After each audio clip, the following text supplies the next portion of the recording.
Trash fam? It's your boy Practice Descends back here with another episode of What's That Smell? Today it's that was Kat's episode. Hey, what's that What smell? you smell in the dark? Turns out, I want you to know that the auto mod has just held up a reason for hostility. Apparently, Pretty Ideal said, fuck you, high faces. So, Pretty Ideal, that's profanity, but I'll allow it. So I would like the record to show that the swearing in the intro was not mine, but Pretty Ideal's. Therefore, we can blame her for any swearing that happens from this point on. So, how the fuck's everyone doing, everyone? It's us. We've all got our hoodies on this week. You might have noticed that I'm sat in Sable Whisper's streaming position because my laptop is a pile of crap. And because Izzy is now Sable Whisper, they've merged into one gestalt entity. Sable Whisper apparently keeps plastic bags under the table or whatever that was, but that's... Do not adjust your set. I'm here and I'm doing the thing. It's also why I'm talking at a weird angle, because he has two monitors, which I do not, because he is a fancy freelance gentleman and I am but a poor attic scrub. Where was I? Okay, swearing, blaming Pretty Ideal for things. Plastic bags. Plastic bags. What is this fuckery? What's that smell? It smells like Star Trek. Welcome to this, a brand new adventure for the crew of the USS Iskandar, who are a squad of people on the ship, the spaceship, the starship even. And they are the four of us. The ship in You space. can see that we are in... Oh god, I spilled coffee on my leg! Oh no! God! F's for Izzy in chat. It's alright, my coffee is cold and my leg is bare, for I am in shorts. Because... Still real clothes for lock-in is for losers. Anyway, so the crew of the USS Iskandar is Mike, Izzy, Kath, and Emily, who are all of us in various configurations around me. I think I am in the middle. I am the center square. I'm not I at don't the know that middle. reference, but apparently it's very important to Americans to be the center square. There's like a Hunger Games thing. One person is picked every annum to be the center square, and then at the end, I think you eat them. Does this mean we're America, are you eating you at okay? the end of the episode? Yeah, so at the end of the episode, they're going to eat me.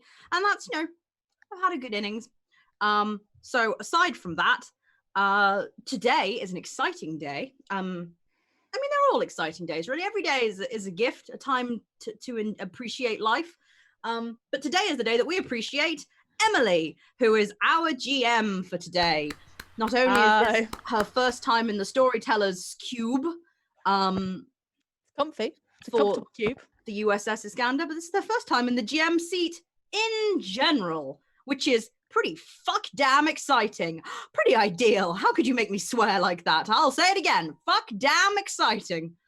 We are all in cubes, by the way, if you want to know. Like every one of us, we're just all in these little streaming boxes where we have to live. And sometimes Kath is invaded by her cat, who tries to eat plants and scream and do normal cat shit. Nevertheless, if you have not watched previous episodes of the Iskandar up until this point, where the heck have you been? But also welcome. All of our previous adventures are available on youtube.com @ityoucrew, which is the same username that we've got here for a bit of helpful synergy. And we will try our best if something comes up that relates to previous adventures to kind of explain as a little sidebar so that you don't go, what, who is referring to what as to who. But the vague rundown is that we are the ship of the USS Iskandar is set sometime after the end of the Dominion War, or the end of Deep Space Nine. Spoilers for Deep Space Nine, I guess. There's a Dominion War in it. It's a pretty big deal. I've been thoroughly spoiled. Well, 20-year-old show, people, get with the program. we're spoiled because you're our GM, Roomba. See what you did there. But yeah, that's Star Trek. Aside from what Star Trek is, go and research it yourself. Got other stuff to do. But also, welcome to everyone that's in the chat, both new and old fans of the Iskandar. I'm sure that they are more than happy to fill anyone in on what's going on, given that they are nerds who enjoy following us, probably more than we enjoy being followed. Because it's never nice to be followed. It always makes you feel uncomfortable. They're always looking over your shoulder, whereas, this is lovely. And also, finally, Pretty Ideal. Fuck damn. I'm going to hand over to Roomba now to do. Be responsible. Be a responsible adult. And I'm going to sip my cold coffee and try not to upend the rest of this onto my leg. I wouldn't rely on me to be a responsible adult, but sure, let's give this a go. So yes, welcome everybody to Down the Rabbit Hole. I'm going to start things off by saying, beloved trash fans, my Hinderkinder and my Aid Brigade, I'm not going to make the same mistake as Kath made in the last episode, and I'm going to be very clear. I will not be using helps and hinders this episode, or for the very least this session, so hold your damn trash bags. Save those trash bags, collect them lovingly, and save them for one of these three people below me. Just, store them up and then fling them with wild and indeed gay abandon at the screen when they're GMing. Or maybe when I'm GMing next week. But for now, hold that trash. As Izzy is demonstrating. So yes, and starring in this episode, it's probably worth introducing characters in case there are people in the chat who have no idea what's going on. They've no idea who any of the 6 people that are going to be appearing in this episode are. So let's start with Kath. Who are you? I'm Kath, and I will be playing at various different points. What's going on, Mike? Captain Nadaria Than, the Joint Trill Commanding Officer of the USS Iskandar, or Lieutenant Atticus Vance, the Chief of Security for the Iskandar. Mike, who are you? Just going to delicately unmute myself from the other screen. My name is Mike. I play sweet Chief Science Officer Ensign Samuel Casey, and Security Officer and notable Andorian Lieutenant Quaris. I can never pronounce the first name, even It's though your I own pronunciation. Whatever you say, I think it's right. Quaris. We've had a- Quaris. And look, you can see him on the new UI, and I can eat the antenna. Oh. It's so nibbleable. And finally, Izzy. Hello, Who are everyone. you? I apologise for all the tissues. I have hay fever. I'm not some sort of tissue fiend. It's not just because. Not just because. I mean, I am, but mostly it's the. Oh, why is the camera so strange? I'm in a new setup and I don't like it. Hello, I am Izzy, and I will be playing Lieutenant Commander Talandra, who is the Vulcan first officer of the Iskandar, effectively the captain's second in command. And I also play Dr. Arkady Burov, the chief medical officer and all-round friend to the people. The precious bean. Precious bean. Which is pretty great for me, not going to lie. Oh yes, and normally I would be playing sad boy Lieutenant Adam Strange, Chief Engineer of the Iskandar, and Fly NB Lieutenant Adina Kantos, but they're not going to be appearing as much in this story because I'm not a player today. So, with introductions to who the fuck these people are done, we will begin the story. If everybody's sitting comfortably, then we'll begin. So, we start the episode with the classic loving exterior shots of the Iskandar, looking at the exterior of the ship, sweeping down to where it is currently docked at a starbase. Currently docked at Starbase 437. It's not a lot to talk about, really, this starbase. It's just a sort of outpost, and then mostly a research station.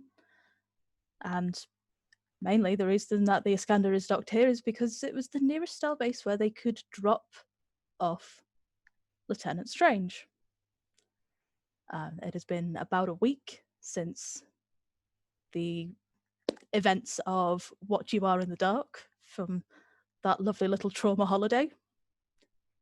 And he is being dropped off to go sort his life out. by which we mean go and see somebody for some serious therapy because your boy needs it.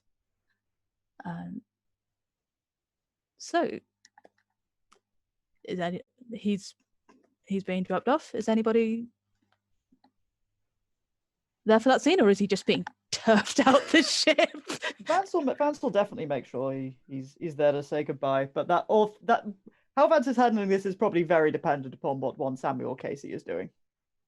To kind of carry on the vibe that we left off, Casey is doing his best to be supportive, and so we'll want to see Adam off, but it's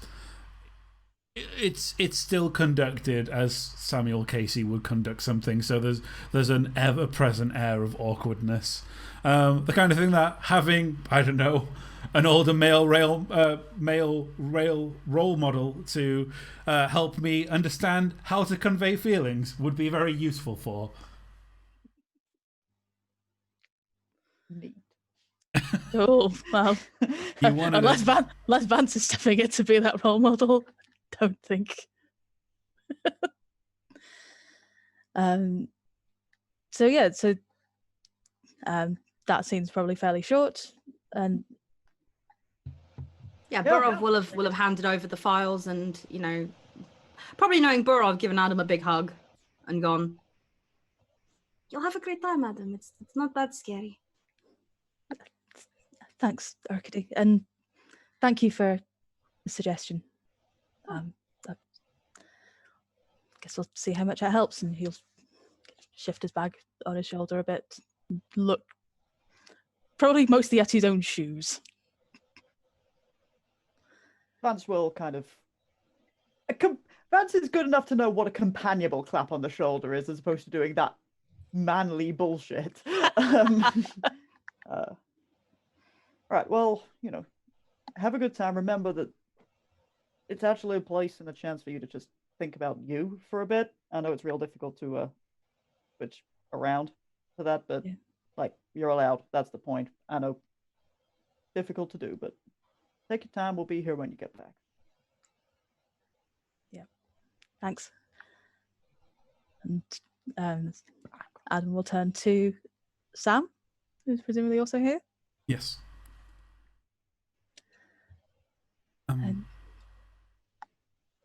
You will look after yourself, won't you? I will. And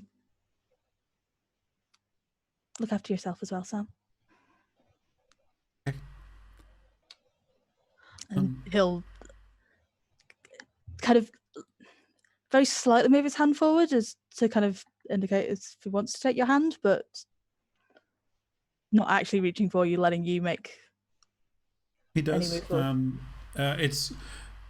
It's probably like an echo of the last time we've seen them try to hold hands on screen, but this time where Strange hesitates, Casey just reaches out, takes it, squeezes it. Atticus, come and take a look at this. I think the airlock is exploding. Is it? That's What? the problem. We should take a What? look at the. No, we've got this. Don't worry. Goodbye. Bye. Why are Oh. they so useless? I know, right? What is this? Okay.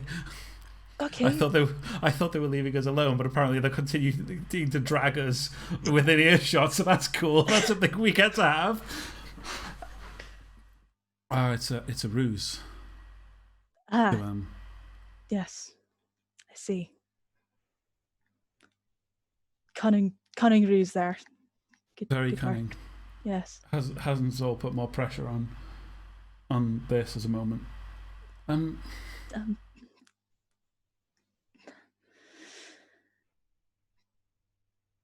It's the awkwardest kiss on the cheek in the world.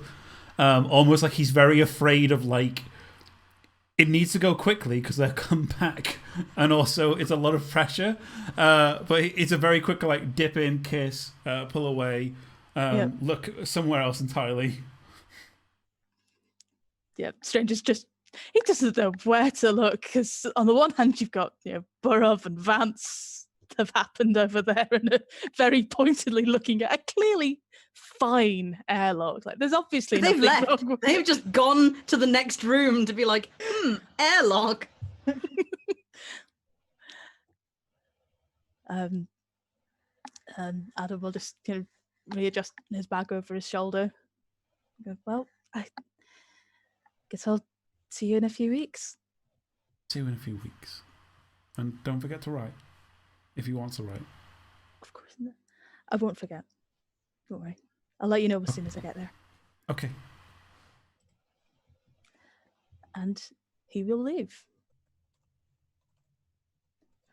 I need to find those two. Probably right outside. Yeah, they probably just stand there and go, don't worry, it was a false alarm. Yeah, it turns out airlock False alarm. fixed Airlock is itself. fine. Airlock is fine. Fixed itself, as airlocks do. Just locked itself. Self-locking air. What? Classic. Air lock. No. That's not. You all right, kid? This How isn't you even an feeling? airlock. Okay. Sad, I think. That's good, normal. That's standard feeling when loved one goes on a long trip. I know the trips for him to figure out a few things and to cope with everything that happened. I think I'm worried that he might come to the conclusion that I'm not something he needs in his life. How would it feel if that is the conclusion he comes to? Very painful. But would you still want to be his friend?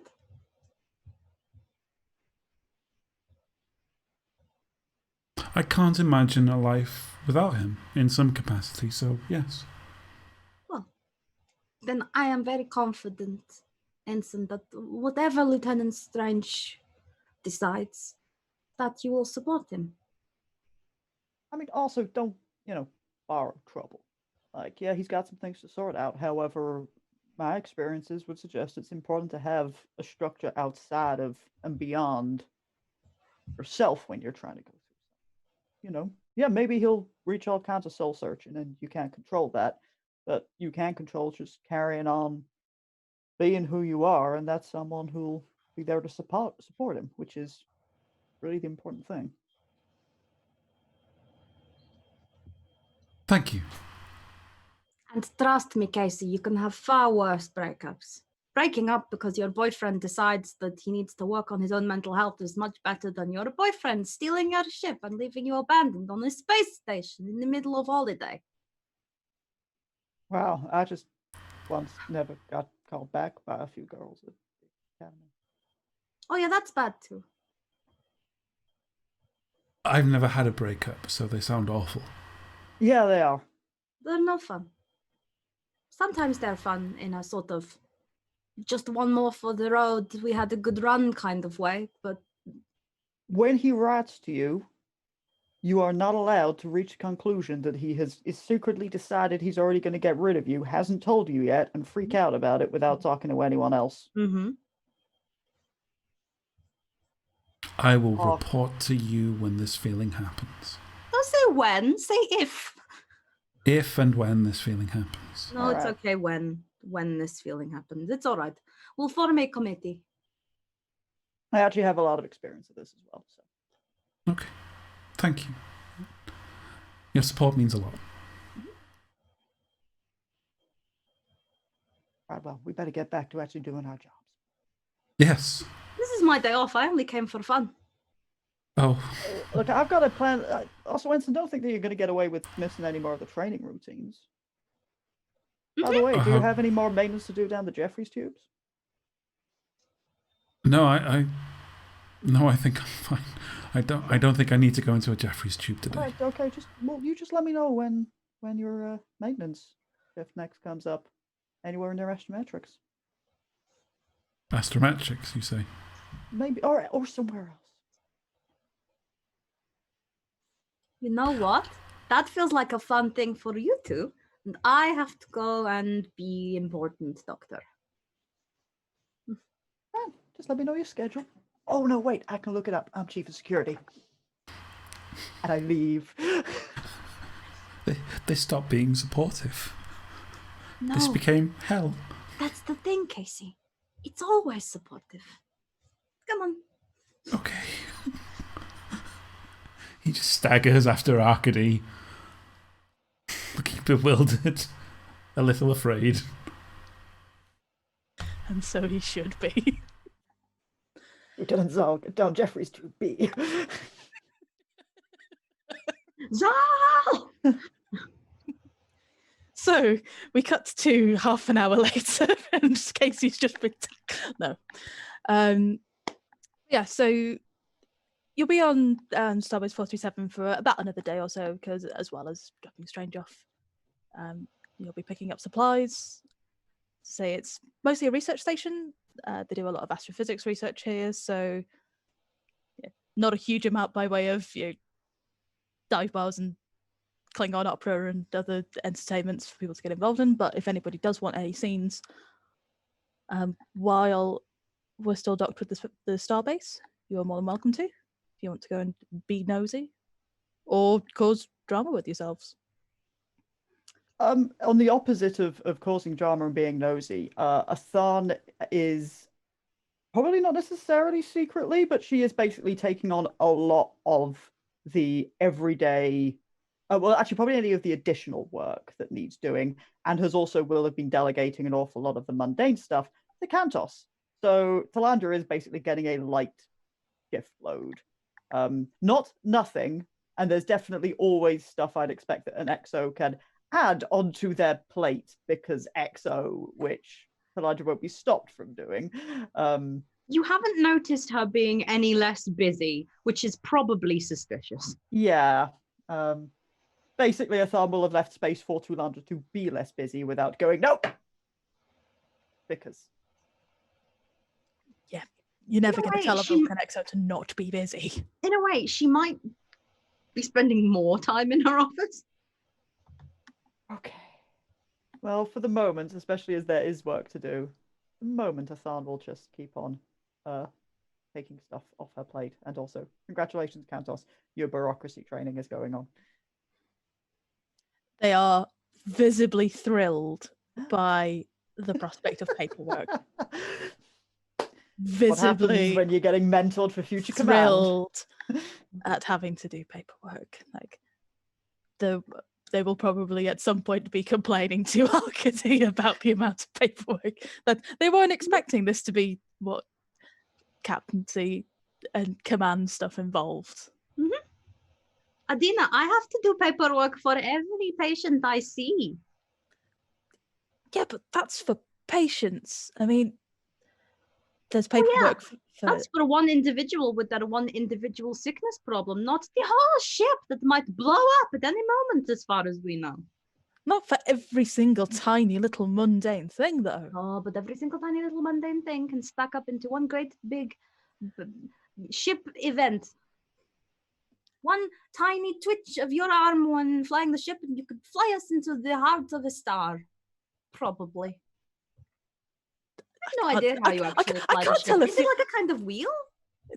It's not a kind of wheel. No, you mostly just sort of press buttons on a touch screen. But I can't tell if that are you tracking me, Arcady, about my flight skills here? No, it's very impressive that you don't crash all the time. I'm impressed. I feel like I should be insulted here. I mean, in all of the years that we have been friends, I've only known you to crash 5, maybe 6 times. No, 4 times.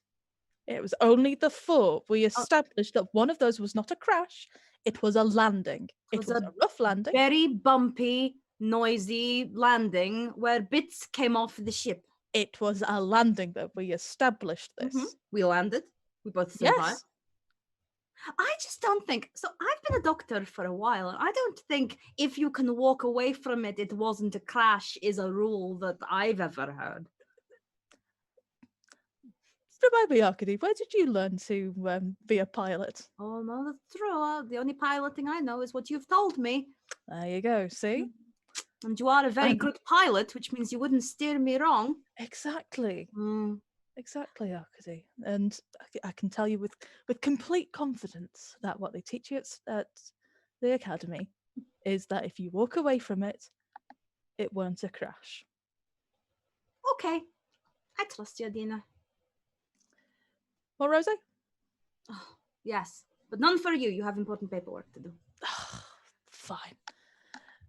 And they will go over to the replicator and get one regular rosé for Arcady and a synthahol one for themselves. Synth Rose. Synth rosé. It's Oh, that's the worst thing imaginable. They- yeah, but they still want the feeling of drinking rosé, even though they know they've got paperwork. So now they're even more thrilled about the I paperwork. really want rose. Now I have some in the kitchen. Probably for the best that the biggest crash we've ever seen Cantos make technically never happened. Yeah, Oh yeah. that one didn't happen. And in fact, the Thon didn't even see it, so. There we go. Nobody saw. Therefore, it didn't happen. Okay. Anybody else doing anything with this while we're here? I don't think so. That sounds like a no. In that case, so just as you're about to leave Starbase 437, there will be a call through for Captain Athon. Is there a source of this? This has come from Starfleet Command. Take it in my ready room. Bink. And on screen is Admiral Yelizaveta Lukashenko. Thanks, Emily. What was that? What's the surname again? Lukashenko.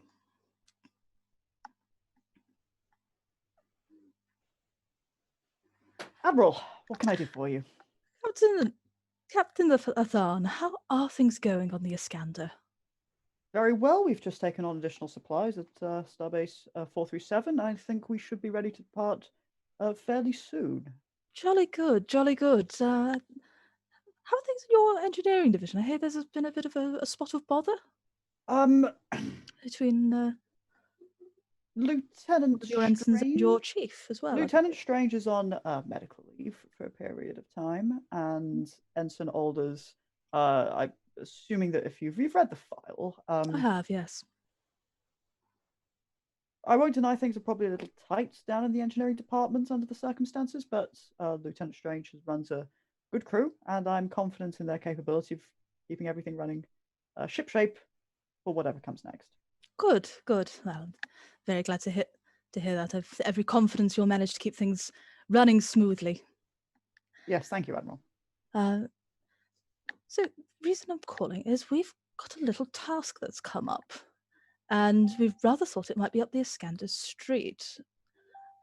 Not the closest ship to the area, I believe the USS Amundsen's a little closer, but we've picked up a gravitational anomaly about 2 days' travel from where you are. And, well, I've read the report on your work in the Kai Samperi cluster on the gravitational anomaly there. And sterling work, by the way, I must say. My compliments to your science officer, Ensign Casey, was it? Ensign Casey, yes. Yes, Admiral. very, very good work. He's going to make a fine addition to Starfleet in the future. Be watching his career with very keen eyes. Glad to hear it. But yes, given the apparent similarities to your work and the experience the Iskandar has, we've rather thought it might be something to pass on to the Iskandar rather than to the nearest ship. Interested? It's a fairly routine survey work is what we're anticipating. I But think routine survey work sounds excellent for my crew after recent endeavours. marvelous, yes. Especially, it shouldn't make anything far too taxing for engineering, and so sounds excellent, Admiral. Thank you. Marvelous, marvelous. Well, I'll have what reports we've got sent over to you and what details we have. I mean, details is perhaps too strong a word for it. Pretty much all we have is some very cursory scans of the area and some coordinates. I'm afraid there's little more than that available, but I'm sure you'll be able to flesh things out for us. If that would be the mission, Admiral, sounds great. Marvelous, marvelous, jolly good. I Well, Amon, I also hear you might have some aspirations towards the diplomatic corps. Is that right? Well, it's usually been the assumption of my superiors that someone in my position should spend as much time as possible. Really, I think as a captain. Of course, Um, but well, the grapevine does talk rather, and well, I for one look forward to seeing what you could potentially bring to Starfleet's diplomats in the future. Thank you, there's- Admiral. If those rumours are correct. Well, to let you get on, I suppose. But say I will have whatever information we have on this gravitational anomaly beamed across to you shortly. It should be in your databanks momentarily. Thank you, Admiral. Good luck, Captain. Of course. Call ends. She's a fan of the stream. She's been watching our shit. She knows all the plots. Hassan will have a quick look-see herself over the data, but not It's being literally, it's Yeah. literally just what Admiral Lukashenko described. It is some coordinates, and we've picked up something weird and gravitational in the area.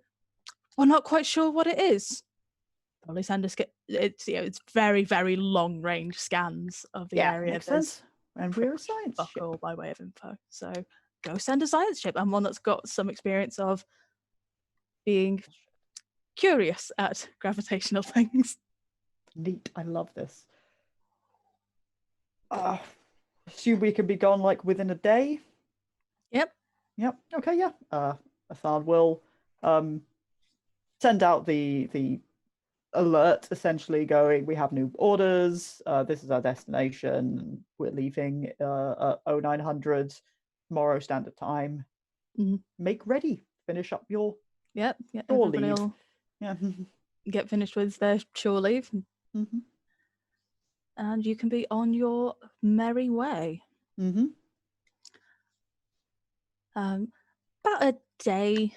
So the trip out is going to be about probably more like 3-4 days, really, rather than the 2 that the Admiral suggested. And about a day or so in, Commander Talandra.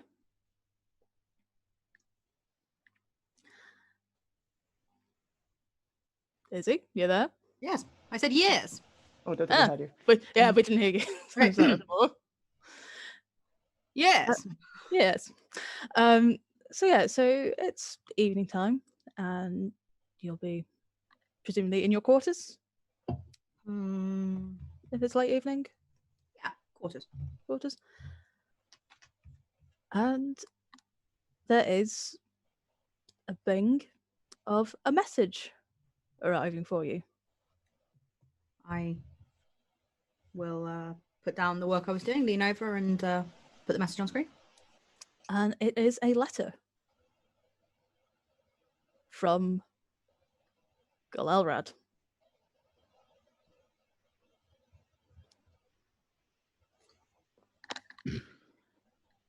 Talandra, I anticipate this letter will be read and possibly censored by the High Command if you receive it at all. I apologize for any lack of clarity this, or my consequent caution, may cause. Regarding our last conversation, appeals to my superiors have been wholly unsuccessful. I have since made common cause with the growing movement of reformists among the political, academic, and cultural classes of Cardassian society. It is our belief that our people will only emerge from the ashes of the Dominion War by moving forward with honesty and self-reflection, a belief redacted. I have been ordered to report to the High Command to be taken into custody under suspicion of redacted. As a loyal soldier of the Union, it is my duty to comply immediately. As a man who made a promise, it was also my duty to write to you at once. I can make no further promises. I do not know what will happen next. I do not know how this will end.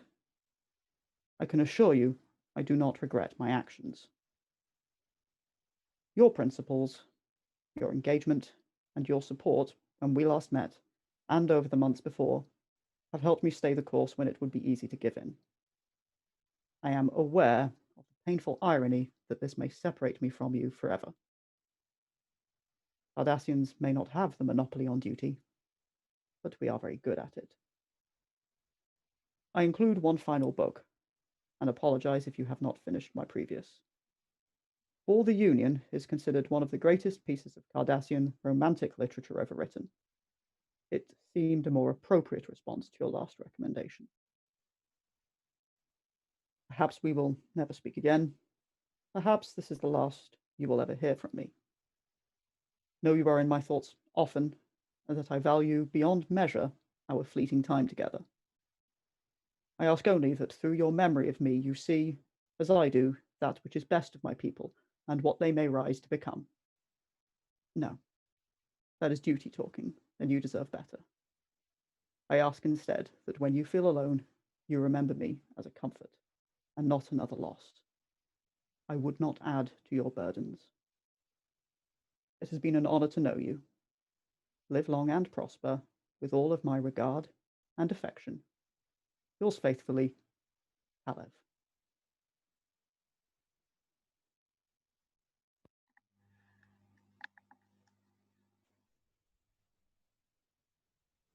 I would like to have Kath removed from the game, please. I hurt myself when I wrote it. Unfair emotional terrorism. Overruled. Talandra will read the letter, then read it again. She will finish her drink, and then she will get up and make her way to the captain's quarters. Evening, Athan will have a book, some wine, and some classical music. She's so Athan. I love her. Is this actual classical music, or is this like the Beastie Boys? Trill fucking classical music as opposed to your Terran-centric bullshit Star Trek. What does it sound like? Don't give a shit. Okay. Sounds like classical music. Oh no, that was the bridge too far. I just wanted to know who just had an interest in your life. You who crushed his poor spirit. Paint us a word picture. No. Okay. Okay. The I forgot we're performing for an audience. I'll go away. I die. It's very harp centric. Lots of harps. Trill love their harps. Too many harps. Harpy. Very harpy.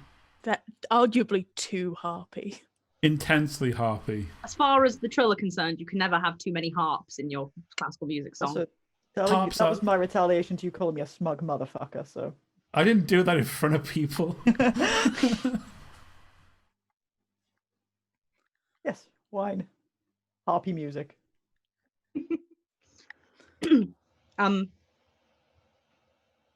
You don't know if alerting an alert at the door can sound urgent. But you know that if it can, a Vulcan can make it work without being that kind of hanging on the doorbell thing. In that you get a tiny alert, and then a fraction of a second shorter than it would be polite to check again, you get another alert. Come in. Captain, I trust I am not disturbing you. No, computer. Lower volume 20%. Please, Commander, have a seat. I'd offer you some wine, but much to your taste? No, thank you. I do not drink. She will stand, I think, but she will move to the chair to indicate that she heard the instruction, and then will stand with a hand behind her back.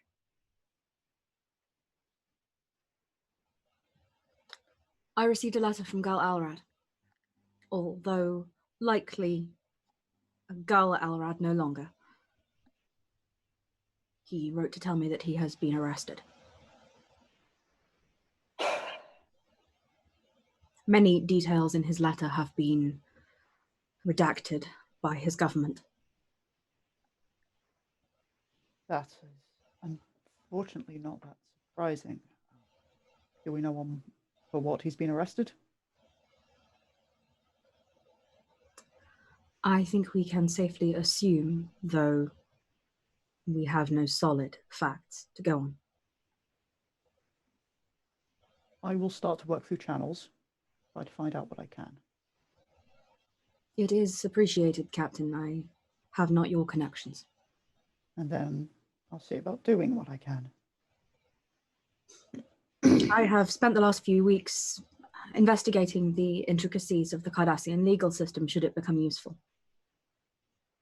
It might, but it's not a system which leaves much room for navigating. No, much of it seems to be based on an interconnected series of who knows whom and what favors are owed to who else. Allegedly, it's all about the greater societal good. Yes, but from my research, mostly it is who is inconvenient to the government. Well, I suppose that gives options. Whilst its legal system has been a large point of contention with the Federation, even before the Dominion War, that leaves us that it is subject to political pressures, means that we can apply. I am concerned, however, Captain, that too great a pressure may lead to some sort of backlash. And while we are external diplomatic entities and can sustain this, he is in a Cardassian prison. I will do what I can. And the only good news there I can offer is that most of my experience has been in relation to Cardassian diplomacy. Most of my contacts operate within that area. Commander, I am sorry. As you said, Captain, this was not a surprise. That doesn't make things hurt any less. I assure you, I am not in pain. I am concerned for him. But I very likely process my emotions differently to you, Captain. Of course, and I don't want to make any assumptions on this. However, if walking helps, or more work. I have noticed that I have received significantly less work than usual from you, Captain, but I have found my way of filling my times in other capacities. I've noticed. I have performed a complete overhaul of all 3 rotation systems, and I believe I have managed to make it significantly more efficient, both for the emotional well-being and smooth running of the ship. I think so. Don't worry, it's not just been me coddling you, Commander. I've also been wanting Lieutenant Cantos to get the opportunity to get a little bit more practice and experience, and this seems an opportunity to give you the flexibility to work at your own pace. I am very much aware of that, Captain. I also have been ensuring that I can pass off whatever necessary tasks that can be done for any lieutenant to Ensign Casey and Dr. Burrell, that they will get an experience of what it is like to be promoted to a level suiting their station. I believe that the absence of Lieutenant Strange is the perfect time for Ensign Casey to begin studying for the lieutenancy. Yes, you're probably right. Well, at the very least, then for the coming assignment, I think it's good if you offer Ensign Casey further support, considering that he is still such a junior officer, and what we have waiting for us is whatever this gravimetric scan will be. A nice simple survey mission should help everyone bring in their steps. But, Commander, I'm going to say things, and I'm going to ask you to take this in the spirit it is intended, rather than identifying the ways in which I am not perfectly describing the Vulcan condition.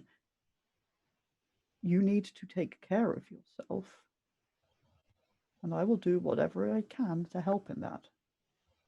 If that does indeed just include you carrying on working, I respect that and will help you keep busy. but your feelings. This is a horrendous situation for you to be in. And I want you taking care of yourself. What would you recommend, Captain?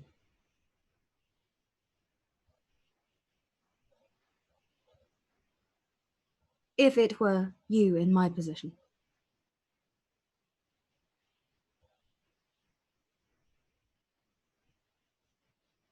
I understand a little something about sense of helplessness. That is usually the worst thing. I don't think one always recognizes that that's what one's feeling. And someone that you care about is suffering, and when there is nothing, certainly in the immediate, that can be done. And making peace with that is difficult, but it does require acknowledging that that is what is going on. And I, Athan, in a situation like this, worked on what would fix things and on what wouldn't. But accepting one cannot dedicate every hour, every second of every hour to trying to save the ones we love is awful, Commander. But it is reality. And I'm not entirely sure how we live with it, but... Then, Captain, perhaps I must disabuse you of a notion. I am not suffering because I can do nothing. For you have said that you will do everything you can. As far as I am concerned, I have the best ally on my side to help me not feel helpless in this circumstance. And I have absolute confidence in you. Whether or not you succeed, I know that in doing all you can, I have done all I can.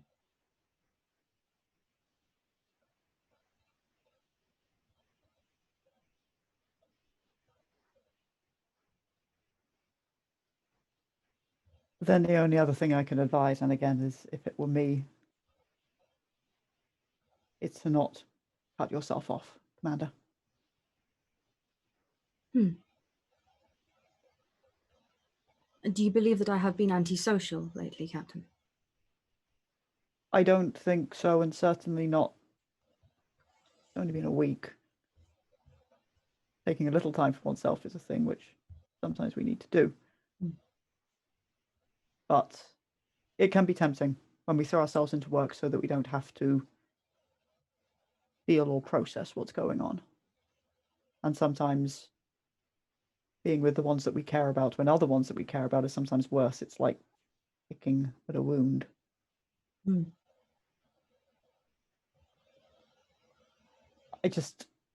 I don't want to make assumptions about you, Commander, but equally I don't think this is something new, because most people don't have any experience of anything remotely like this. And so all we can do is self-reflect. Thank you, Captain. This has been a very useful conversation. I hope so. I will invade no further on your evening, but if there is anything I can do, please let me know. It would not be an imposition. I will let you know. And I will immediately send a communique to Admiral Iskandar. So. Good night, Captain. Good night, Commander. And Talandra's going to swish off to take the captain's advice. I'm going to clear my throat.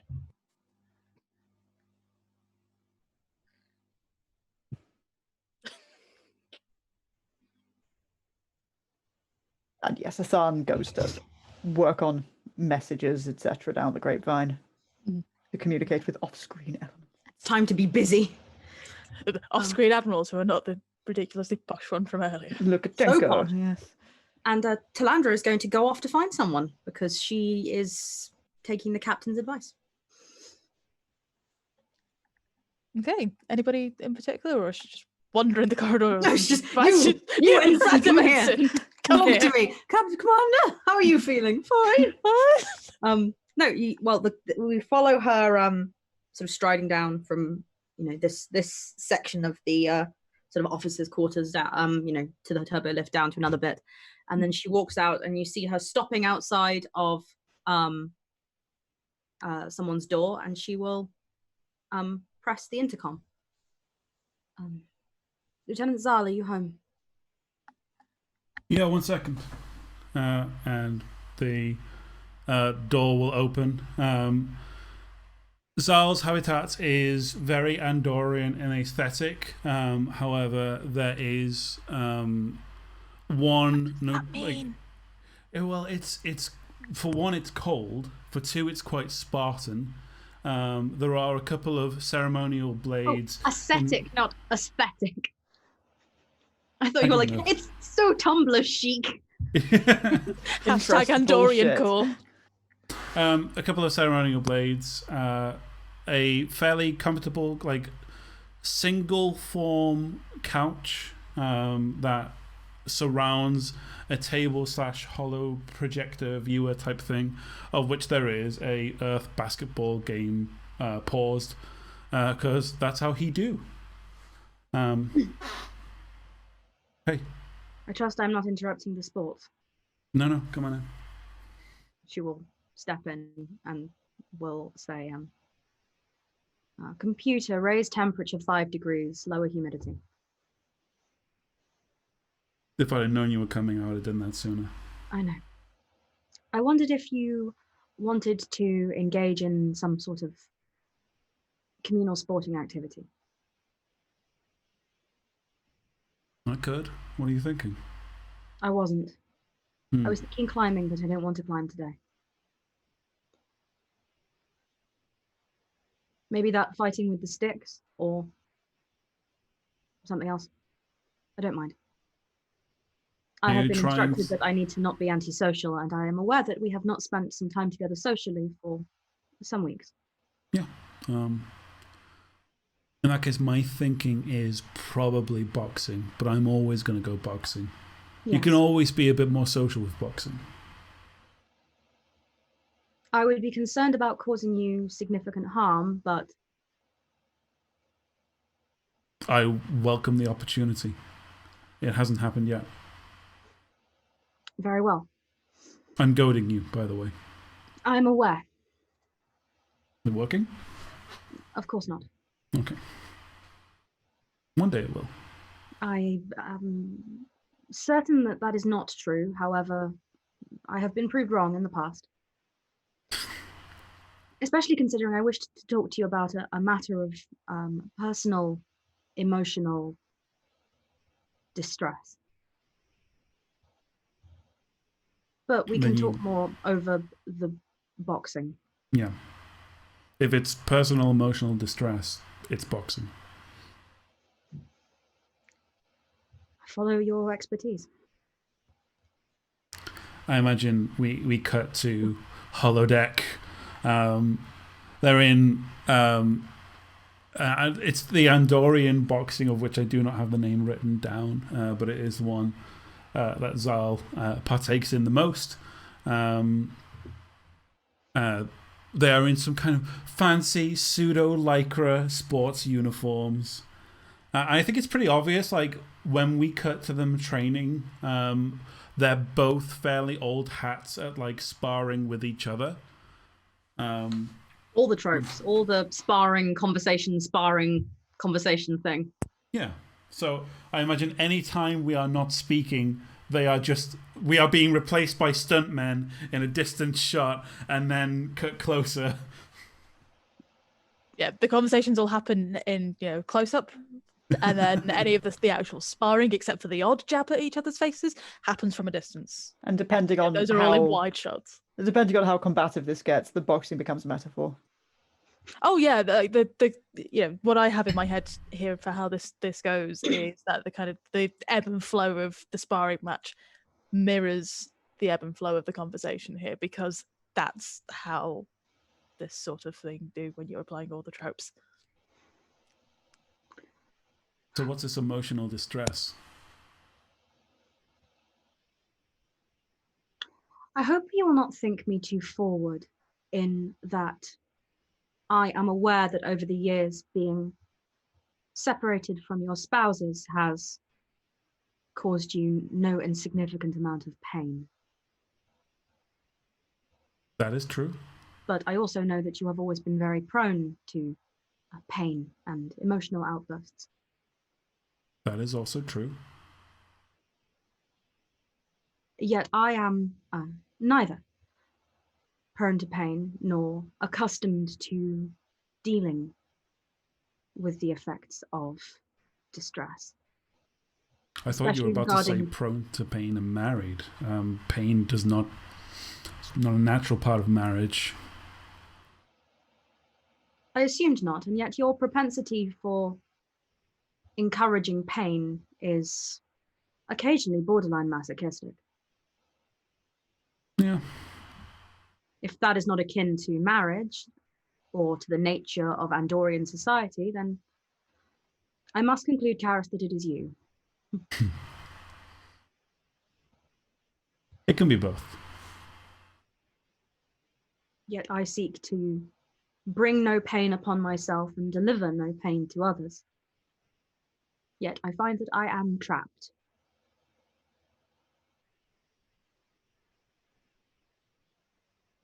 Interesting. For us, and this is quite often where a lot of our historical diplomatic issues have come to light, pain is the question, and giving further pain is the answer. It is a dialogue with something deep and hot within you. When you are hurt, you hurt back. That is the thinking that nearly caused an end to the Vulcan people. I have done a fair amount of research into many different cultures, and including our own and that of Earth, Vulcan, Klingon. Yeah, that seems to be it. Your sensitivity does you credit. However, in this circumstance, I am not speaking in the theoretical.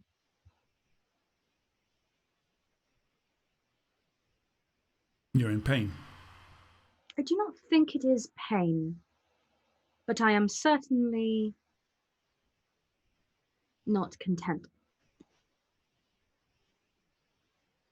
And you don't have control.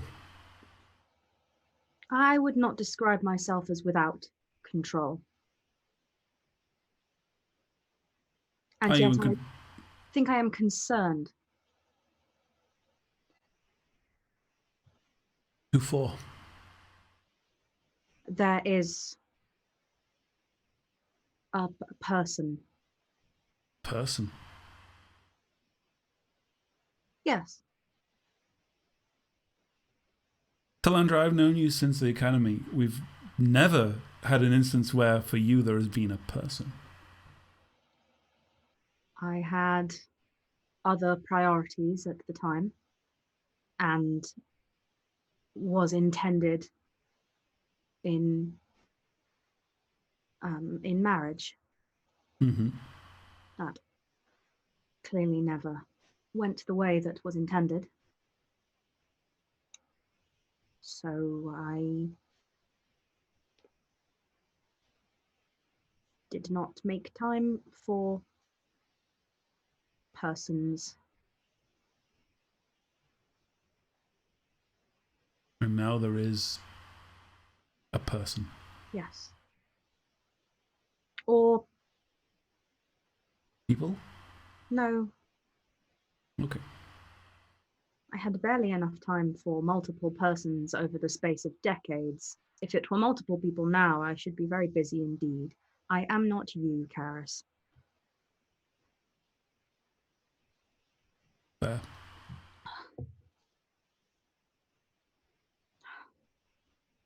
There is a person, but He is lost to me.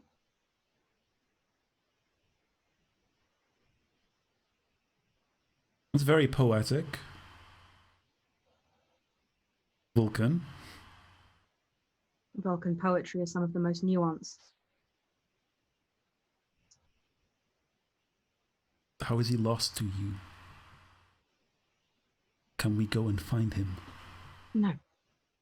Not without vastly degrading the situation and the diplomatic relations between his people and mine.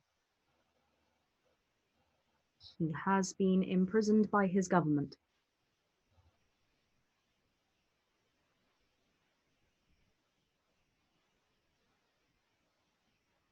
First person in half a decade more, and they're a political prisoner. Are you questioning my taste or my judgment? No, I'm impressed. Not quite the response I expected. No, you didn't come here for responses you expect. The problem is that by the laws of his people, he is guilty, but he also did the right thing. Mm-hmm. It was something that I encouraged him to do. Okay.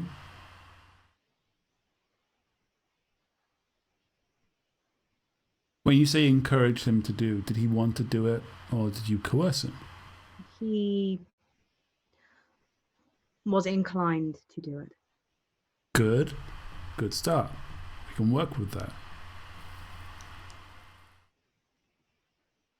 I have spoken at length with Captain Athan, but that falls then into matters of diplomacy, which I am not well versed. Again, as well you know. No. And I am aware that the needs of the many outweigh the needs of the few. And if intervening to the extreme on his behalf would lead to a collapse of relations between his people and the Federation, then it stands to logic that we should not do it. Would logic also dictate that if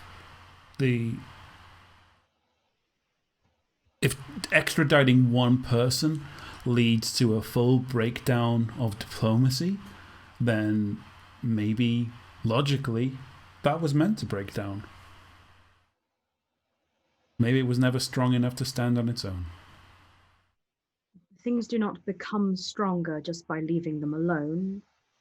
However, if there is a loose connection, it is not wise to kick it, it is wise to reinforce it.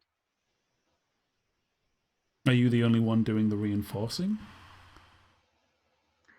That would be a matter of diplomacy to which I am not privy. I trust that the captain will make wise and rational decisions. But she continually speaks to me of her concern for my emotional well-being, which is completely stable. But yet he occupies my thoughts often. And I thought, since you are something of the expert, I would come and speak with you. I wouldn't call my situation an expert in anything, but... You were married, you have not seen any of your spouses since the academy. It's You far miss from them, and ideal. yet you must be apart. Yes. You are a victim of circumstances as well as a victim of Andorian nature. Yes. I am a victim of circumstances as well as I am a victim of both Vulcan and Cardassian society.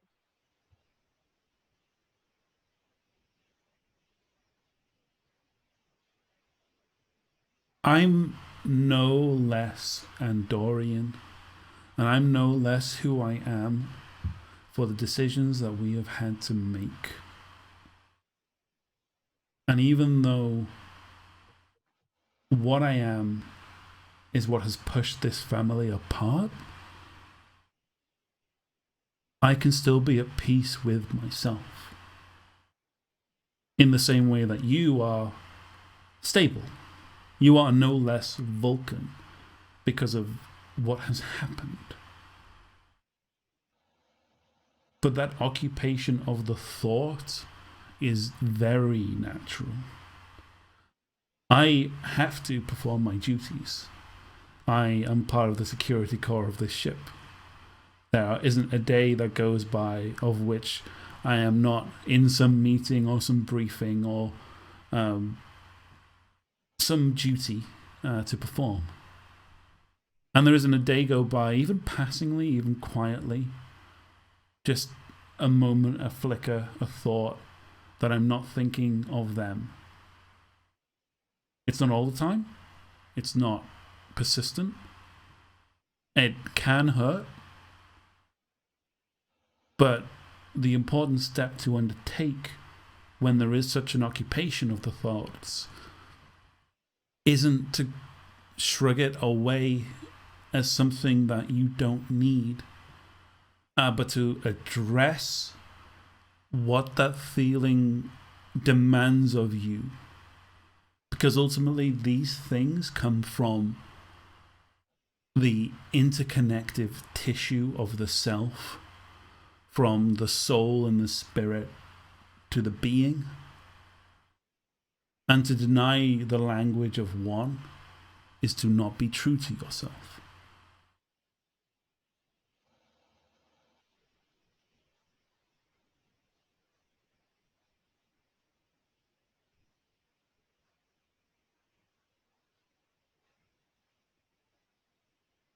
Talandra's going to knock him to the floor.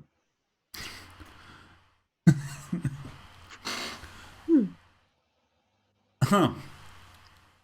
Quite correct. I could tell it was a point well made. It feels to me as if there is merit in what you say, but also that dwelling on one's sadness can lead to one being overwhelmed in a combat situation with a far inferior opponent. True. However, also those feelings and those memories can cause a surge in confidence and the capacity to take back control. And there's going to come a series of stuff, and he just wants to flip her at this point. He wants a full 360 in which she ends on her back. What kind of boxing is this? Andorian, it's Vulcan brutal. boxing. And also, like, this stops being boxing. There's a point where this is just now you're on the ground. I imagine the scene ends with Talandra sort of raising an eyebrow and just doing the a fascinating hypothesis. I'll look into it further, Karis. Thank you. Hand up. Music trills. Not trills. Lots of harps. We've already had the discussion about trill music. Too many harps. Too many harps. The harps do what percussion in normal music does. It's just a drone. Shut up.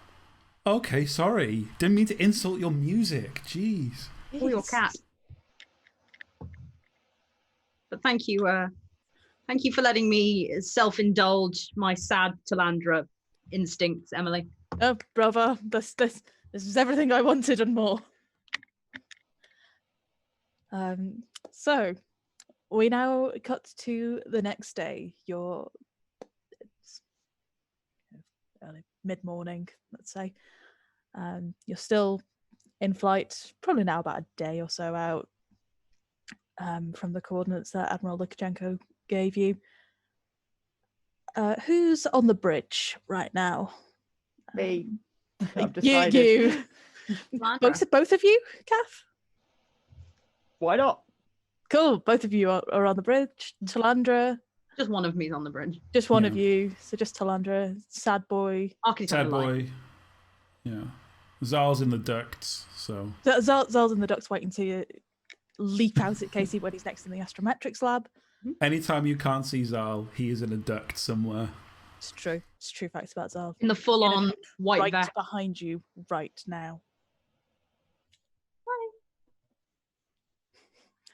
Oh, Arcades told him a lot about hiding in ducts. I'm surprisingly good at it. Is anybody doing anything to prepare at the moment for what's I'm coming up? nerding out. I'm I'm so assuming it's nerd. mostly you here I having a nerd. good old nerd out. I gotta know all about gravity. Brightest mind of my generation. No, I'm like I am preparing to my fullest. I want to have read everything tangentially related to this phenomena as we go into this. Okay, good to know. I'm not going to make you roll anything at the moment, but I will bear that in mind for future rolls. And it's mostly a fairly boring normal morning, aside from Casey having a good old nerdy time in the corner, when Lieutenant Vance... I was in Athan mode. Oh, we're going to Vance mode. Ha! You get something coming up on your... Presumably you're sort of at tactical. Tactical? Yeah, you're getting a signal. Captain picking up something. Sensors? Something a little unusual. Doing a further scan. It's a bit strange looking, and I can use that word because he's not here. This word is free for this episode now. It's great. Yeah, it's a bit strange looking. It could be a distress signal. Hang on, I think it might be an incoming communication. I'm gonna Anson, if you can detect it, can you see about clearing up whatever it is?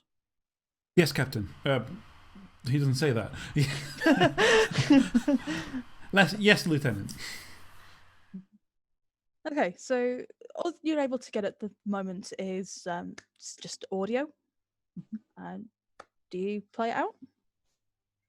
Okay, Play it you're out. Okay, apparently not. He was just set straight to bullshit. Cat.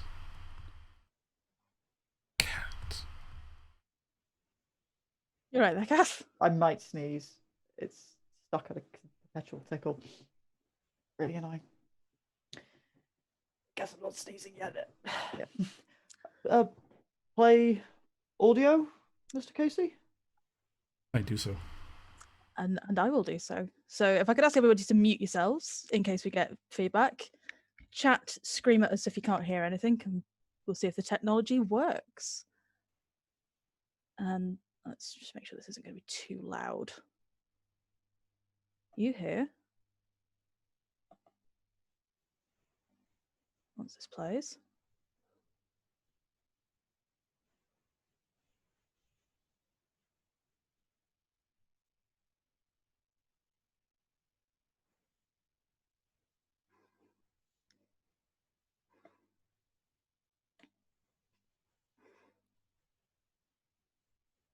We're not getting anything. Can you not hear anything? No, not getting Oh, anything. okay.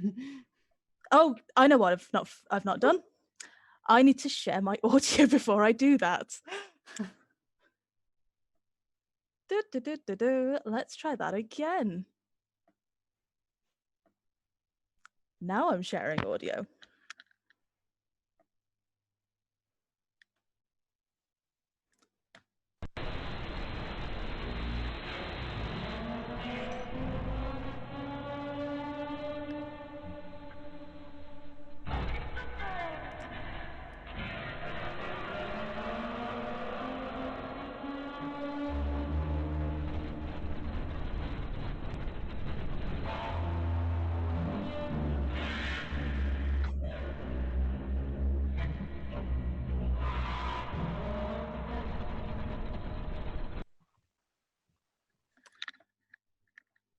Oh, it's the Reapers and an air raid siren. So yes, that's what you get for now. Emily, I think you played the wrong thing. That was very scary. Nope. That your facial expressions told me you heard exactly what I meant to play you. That is what you get for the signal. All right, Ensign, I think you have quite a lot of work ahead of you right now. We can isolate the location and also run an analysis on that, see if you can identify any of those sounds in the data banks. Yes, also, I don't know if anyone else, I might be guessing at things.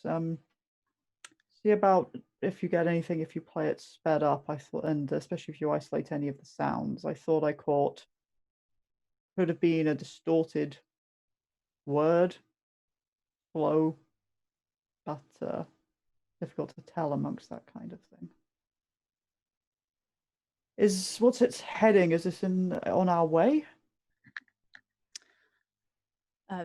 Yes, the signal seems to be coming from pretty much exactly where you're going. So also consider the possible distortions of any gravimetric interference in communications, Ensign. Of course, Captain. Adds any possible credence to the time dilation theory. Very well, then that suggests, who knows what we're picking up. Could be anything, could be a malfunctioning probe trying to emit sensor readings onto any kind of audio form. Strange. Get to work. Okay, so who's When doing the Reapers arrive. So who's doing what with She's doing this it. bullshit? I'm going to be trying to isolate and clean up individual sounds in this awful recording you've made for us. I'm glad you like it. Like it? We hate it. Thanks. I hate it. Cool, Flatter me, cool, guys. You cool. flatter me. It's Okay, so you're trying to isolate sounds, clean it up. trying to clean it up. Anything in particular you're trying to do to clean it up? Babble me some techno. Yeah, happily. Where there have been instances of kind of like frequencies that might be indicative of sound, anything that given sound speech, anything that the computer can help isolate and kind of. I don't want to use AI because, oddly, AI doesn't feel like a very Star Trek thing to do. But computer algorithmically generated predictions of what that sound might have been were it someone speaking, and using that to kind of backtrack into what was being said, and then is that at the right speed, slowing it down, speeding it up, that kind of thing. And that kind of thing. Good. Let's see, what am I going to make you roll for that? It's going to God, be I hope that siren wasn't a distorted red alert. It's going to be either an ops or a science check. I'm happy with either. There's one I've been very happy with, but I know there's one you'd be very happy with. I'm just trying to work out which one is more likely to be what you're trying to do here. I think what you're doing sounds like it's going to be a science roll. So yeah, make me a science check. Does it involve a spanner? that's 4. I did great. That's a 4. Cool. Yep. You are able to take the sound. The bit that was played was just a part of the signal, and yep, you're able to clean it up, run it through some programs to, as you say, identify potential speech and kind of back calculate using the computer and your own understanding of signals and frequencies and wavelengths and that kind of thing. Just backtrack from that to something that you think might resemble a cleaned up signal. It says Liberate May.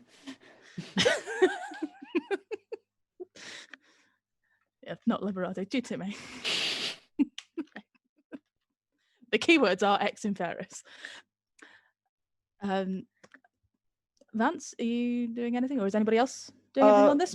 Vance will be trying to probably just keep an eye on the communications element of it. Like if anything new pings up from it, if there are any similar transmissions which we're not picking up, that kind of see if there is anything similar and keeping an eye out for anything similar if he reckons he's learned as much as he can from the source at this distance. Okay. Can you make me a quick ops check? Maybe. Right when you need him.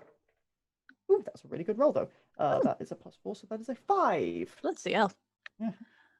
Yeah. So it's just this signal, and it seems to be on a loop. So suggests that it's probably a pre-recorded signal that's just looping round and round. Can I tell how long it's been transmitting for? When did it start? Especially based on the signal degradation, etc., etc. Given how mashed the signal is, it's quite difficult to tell how long it's been going out for. Yeah, that's not something that you're able to detect at the moment. Possible that gravimetric interference of an anomaly has been fucking with it? Yeah, okay. Yeah, quite likely that you can kind of put two and two together and realise that gravity anomaly and signal, the two have not gone together well. So the signal has been so distorted that any time signature that might have been attached to it, long since just mashed off. Vance is going to, the only other thing he's going to do is compare standard lengths of a kind of standards. You can probably only go off Starfleet distress calls. Like there's got to be some kind of a certain amount of standard script. Yeah. Compare duration of those to duration of what we received to essentially see if he reckons it is like, or if it is exactly twice as long or anything along those lines or close enough. Yep. Combined with what Ensign Casey's been doing to kind of clean up the signal, yes, you are able to get that. This is quite likely to be a horribly distorted Federation distress signal. Vance will report that, and off the back of that, Athan is going to very well increase speed to warp 9. There's a very high possibility that someone's trapped out there. Yep. And Ensign Casey, because you've rolled pretty well, you get. I'm going to not share sound yet, but while I check which file's right, the right one. Don't want the future horrible sounds. I'm just going to play the horrible sounds again.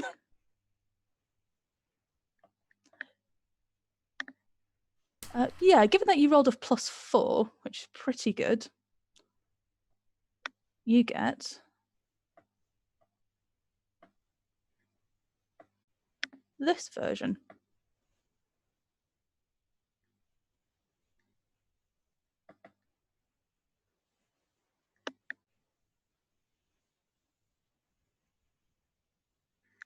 This is Captain Josephine Young of the USS Iskandar.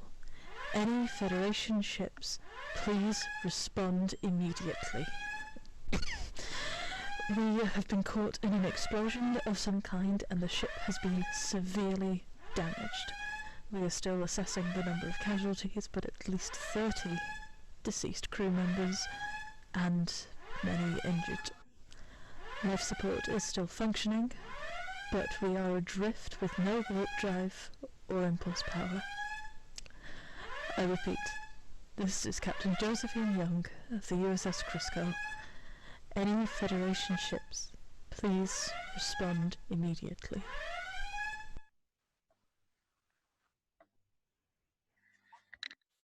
Cool. I'm so mad I was right about that being a red alert klaxon. I'm so glad you spotted it. Ship nerd. People play tested that and thought it was an air raid siren.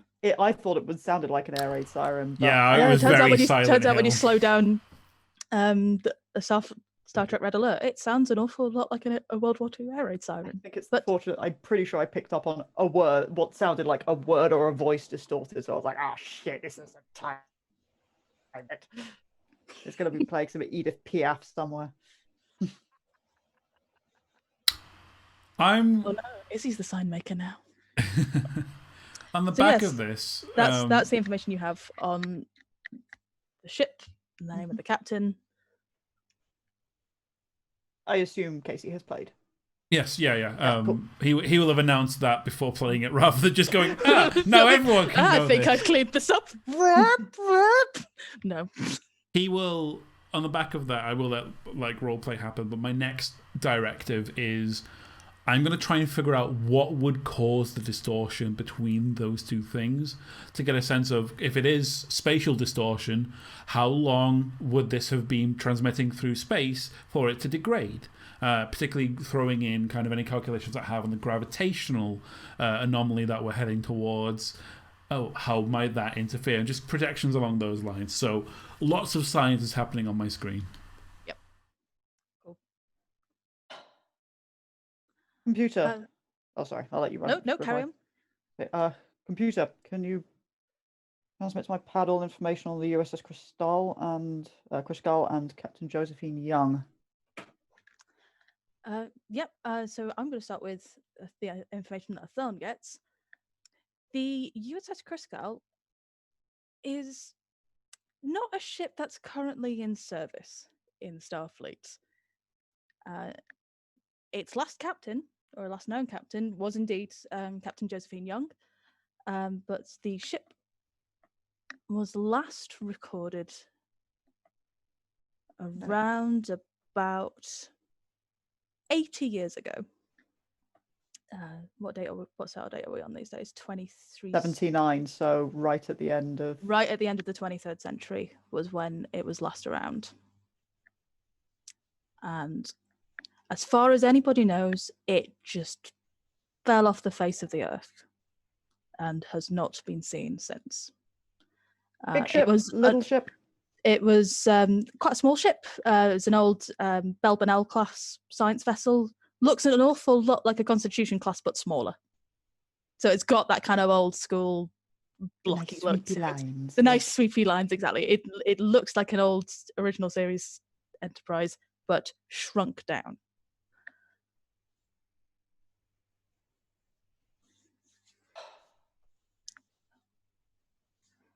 The ship's been missing for 80 years.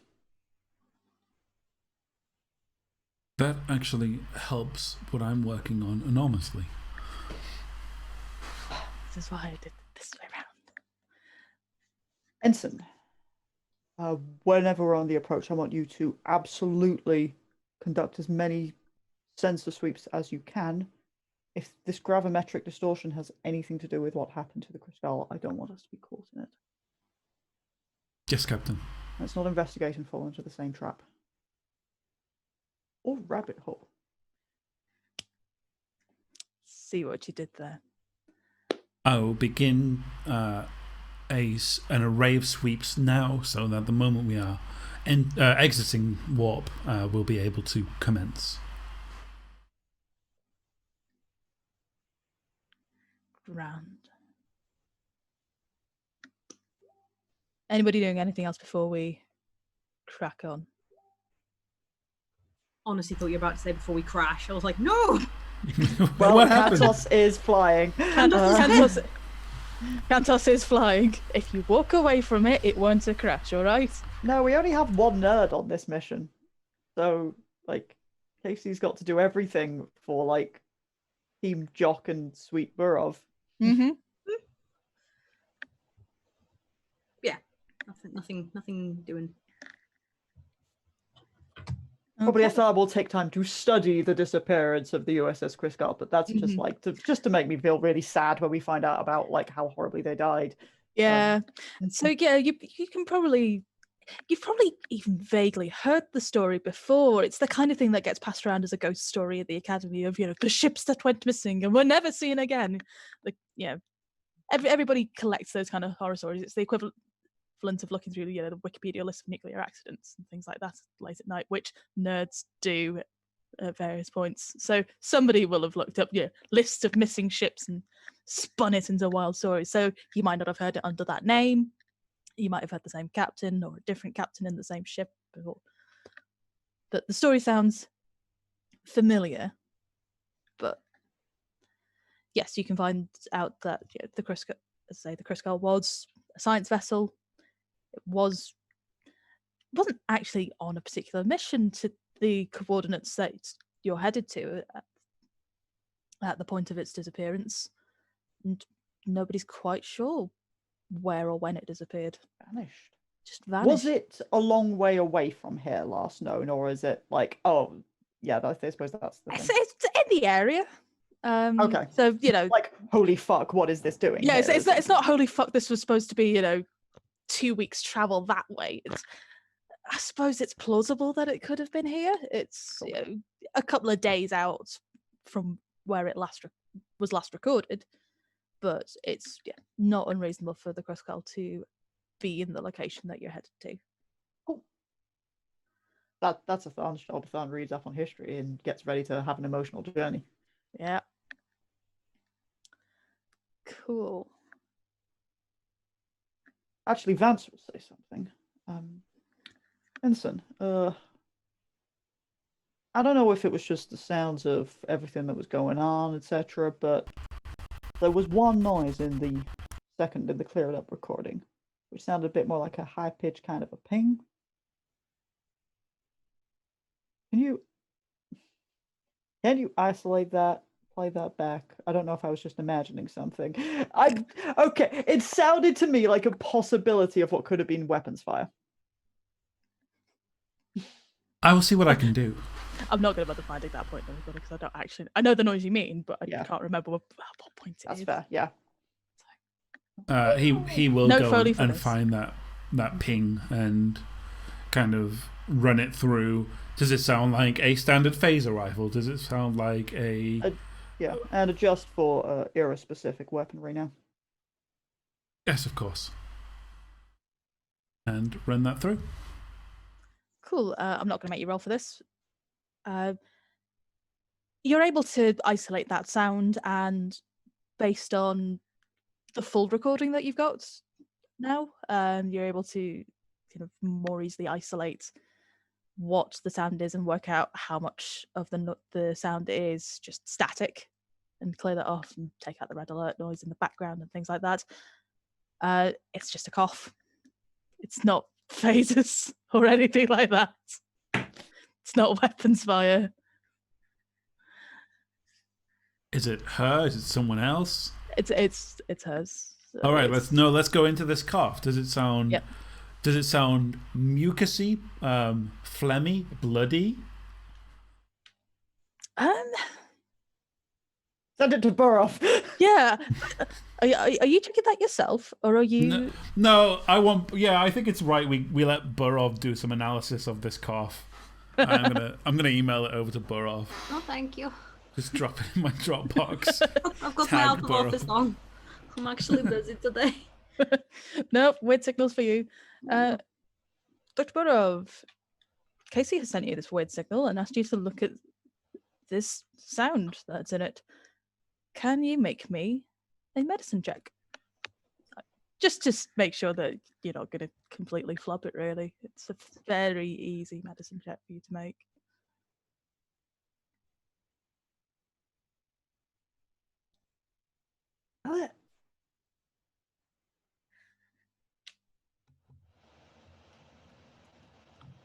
Second, I have to... No, spreadsheets, no. I'm on Excel. That's a 3. That kind of cough, it sounds like a pained cough. The kind of one you'd expect maybe somebody who's got broken ribs or some other kind of injury. Punctured lung or not? Not quite punctured lung bad, but certainly, it sounds like she's cracked a rib or two.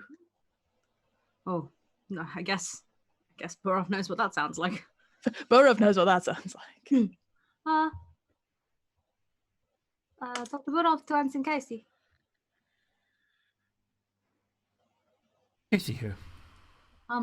Sounds to me like the sound clip in question relates to someone who's maybe broken a few ribs, probably very winded, probably in quite a lot of pain. Do you want to send them to sick bay? No, thank you.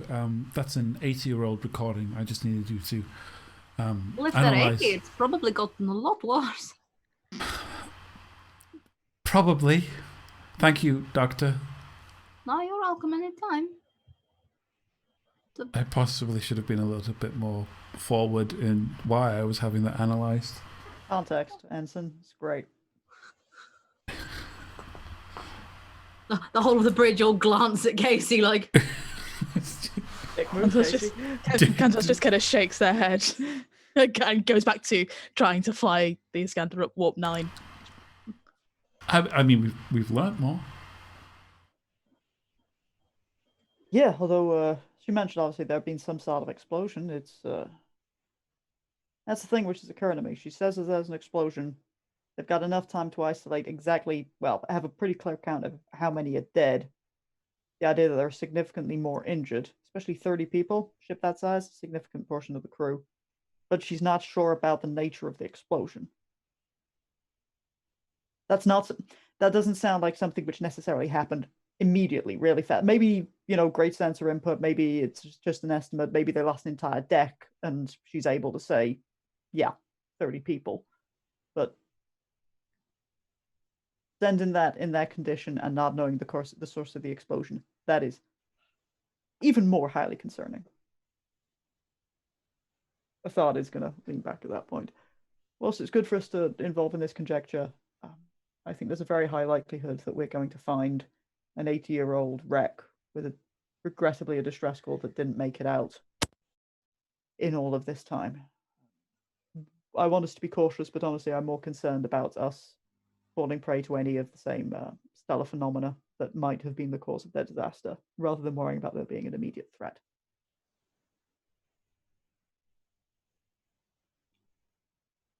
By all means, keep on running the scans. I want us to be as forewarned as possible, especially the more that you get the closer we get, Ensign Casey, and thus the more data you're able to gather on our sensors, carry on comparing this to any other similar phenomena in the data banks. But for now, we press on. Yes, Captain. Press on, you do. Ensign Casey, you're not able to get a huge amount more on this specific one, this specific phenomena. That there really isn't much other than there's some kind of strong gravitational field in the area. There's nothing that was picked up that would be clearly causing the strong gravitational field. So it's not like there's obviously a black hole or a neutron star or a large planet or some other kind of sort of obvious visible stellar phenomenon that could have caused this kind of gravitational warping in the area. But you are able to look at other gravitational phenomena that have been seen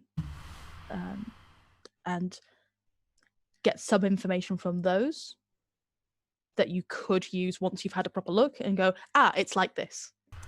So you've kind of built up almost a small reference library of, okay, if it looks like this, it's probably one of these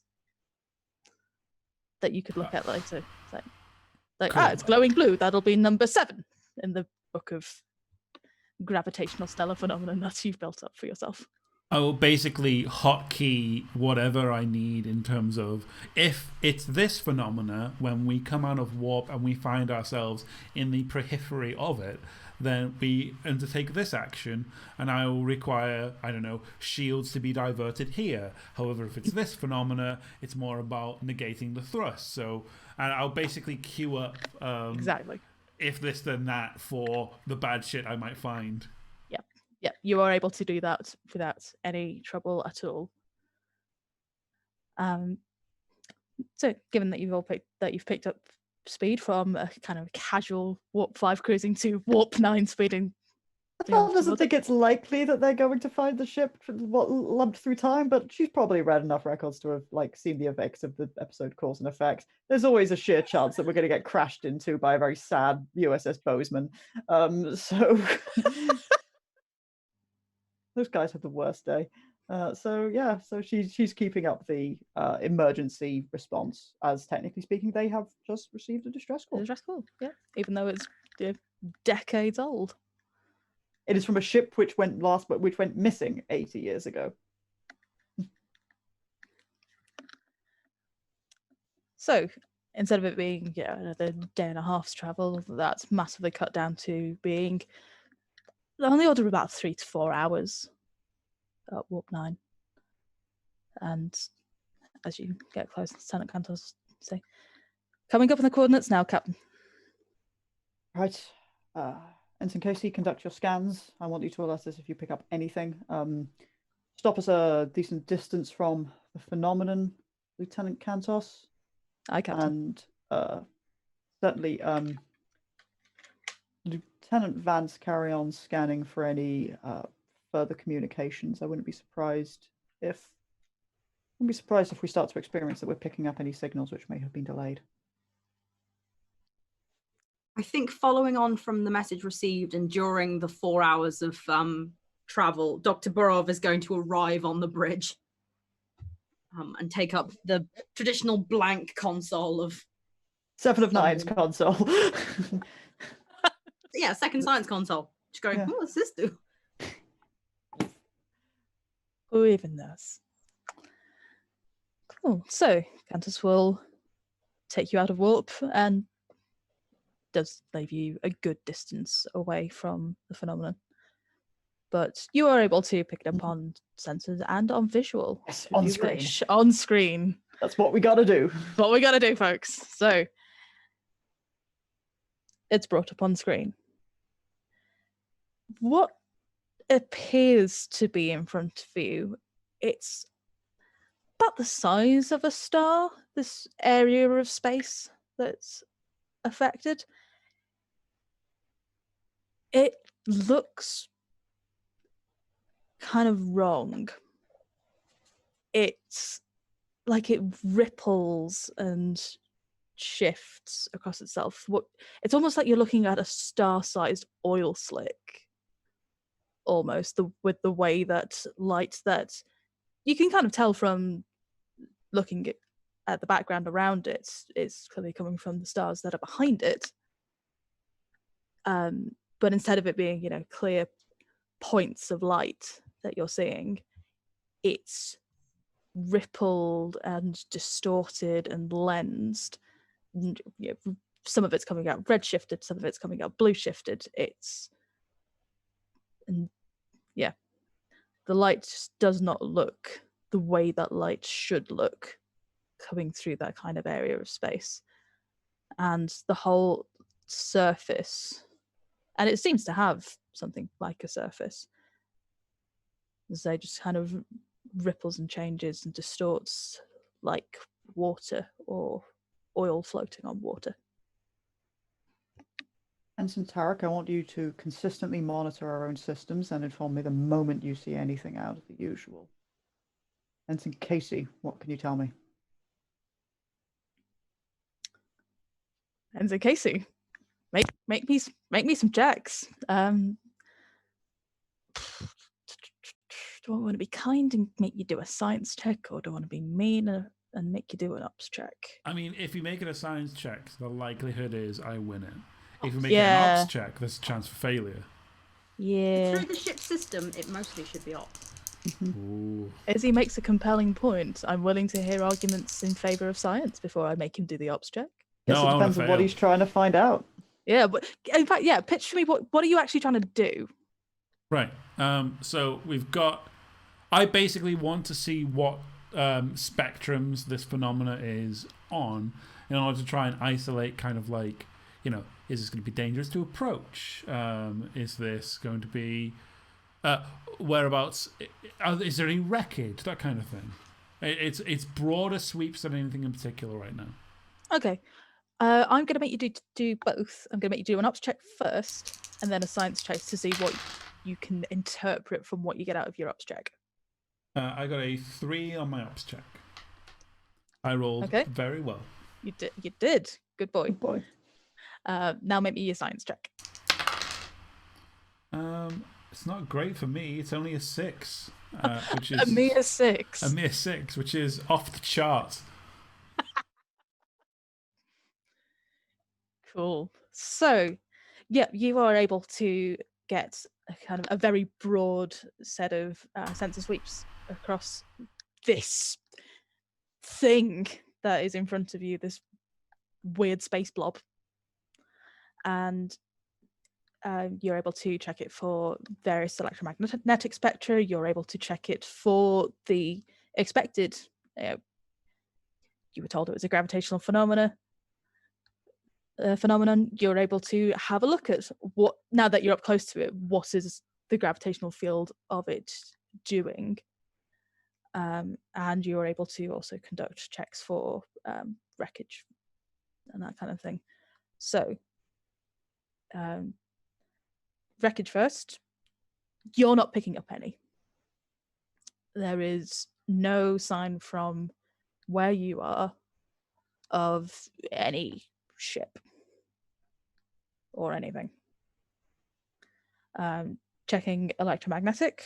Yep, the light, the sensors confirm the evidence of your eyes. The light is being kind of redshifted and blue shifted and distorted and lensed kind of through this phenomenon.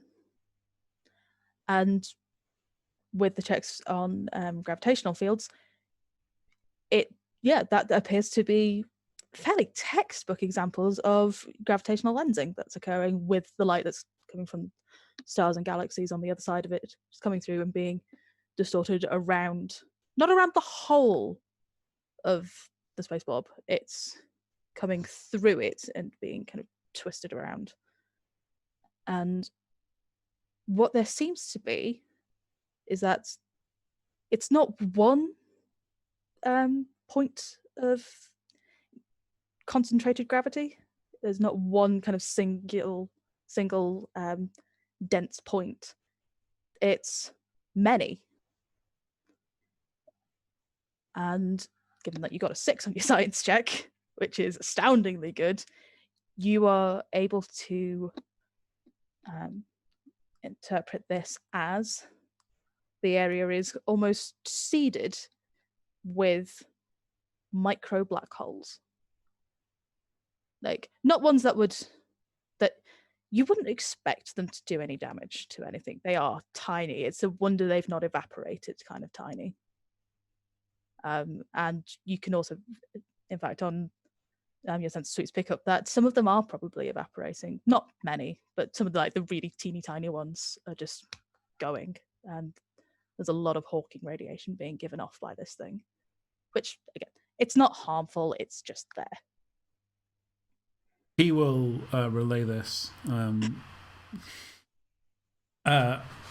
He does it with the kind of the straight upper back kind of matter of factness of a Starfleet officer, which is so unlike Casey that he's clearly quite excited on an intellectual basis of this kind of minefield of mini black holes, but he just relays the information.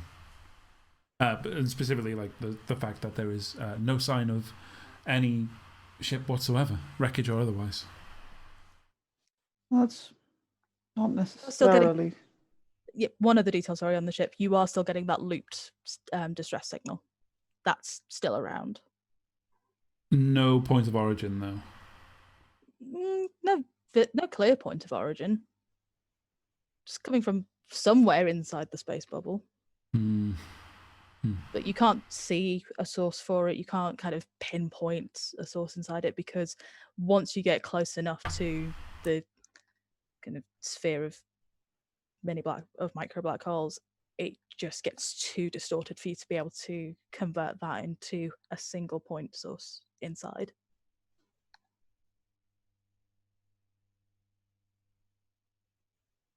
So, Ensign, what do you think is the likelihood that an 80-year-old ship, or a ship 80 years ago, with likely using considerably less sophisticated, well, definitely using considerably less sophisticated sensors than ours, might have accidentally come across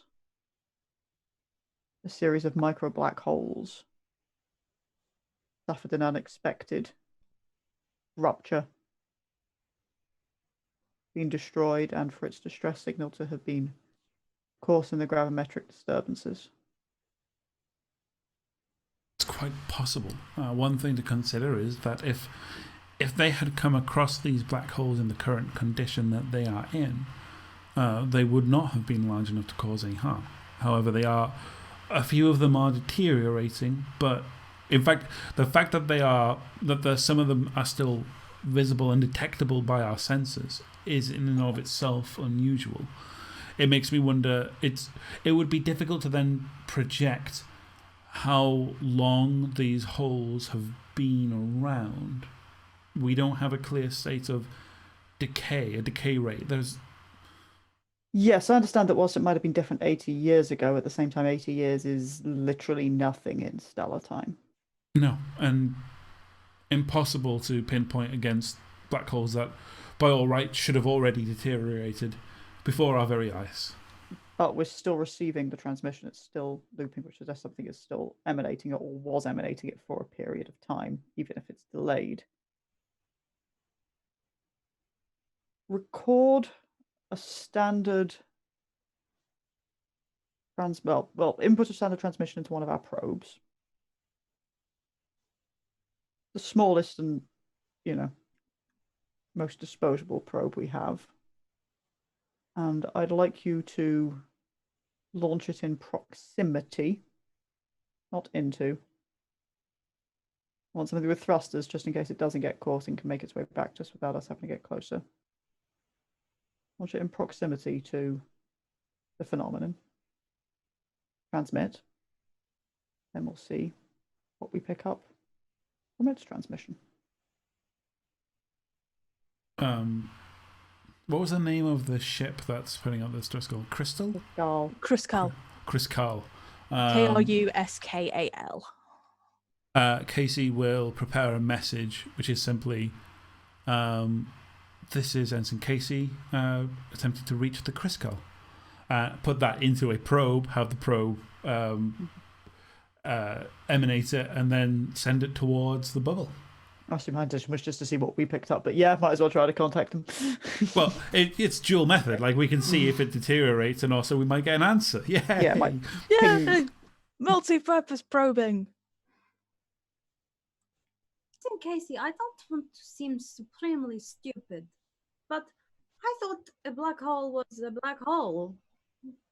How can there be a lot of them in one place, all next to each other? Surely there's just one black hole? But not. Oh, everybody's looking at Dr. Bolov now. No, it's quite all right. I'll happily explain black holes. And he does. He does like a science person would. Emily, what would a sample of such what would a sample of his best impression of Professor Brian Cox come out like? Santos. Casey's best impression. Oh. Casey's best impression. So it's not actually that. It's not a common phenomenon to have micro black holes hanging about, and this is certainly this doesn't match any of the things that are in your little reference library completely. You have got records of small black holes and things maybe being caught in a kind of metastable orbit around it, but the slightest nudge would send it careening off beyond the event horizon. But from the scans that you've got and from the information that you have on the formation of micro black holes, the gravitational fields of them is it's very finely balanced, but they're able, because they're quite small, because the gravitational fields are quite low as black holes go, just to kind of keep each other in balance, really. Okay. Borov will do this. It's like orbiting stars, but teeny tiny and forming a sphere rather A than synergy. Okay. No, okay. Yes, thank you, Anson.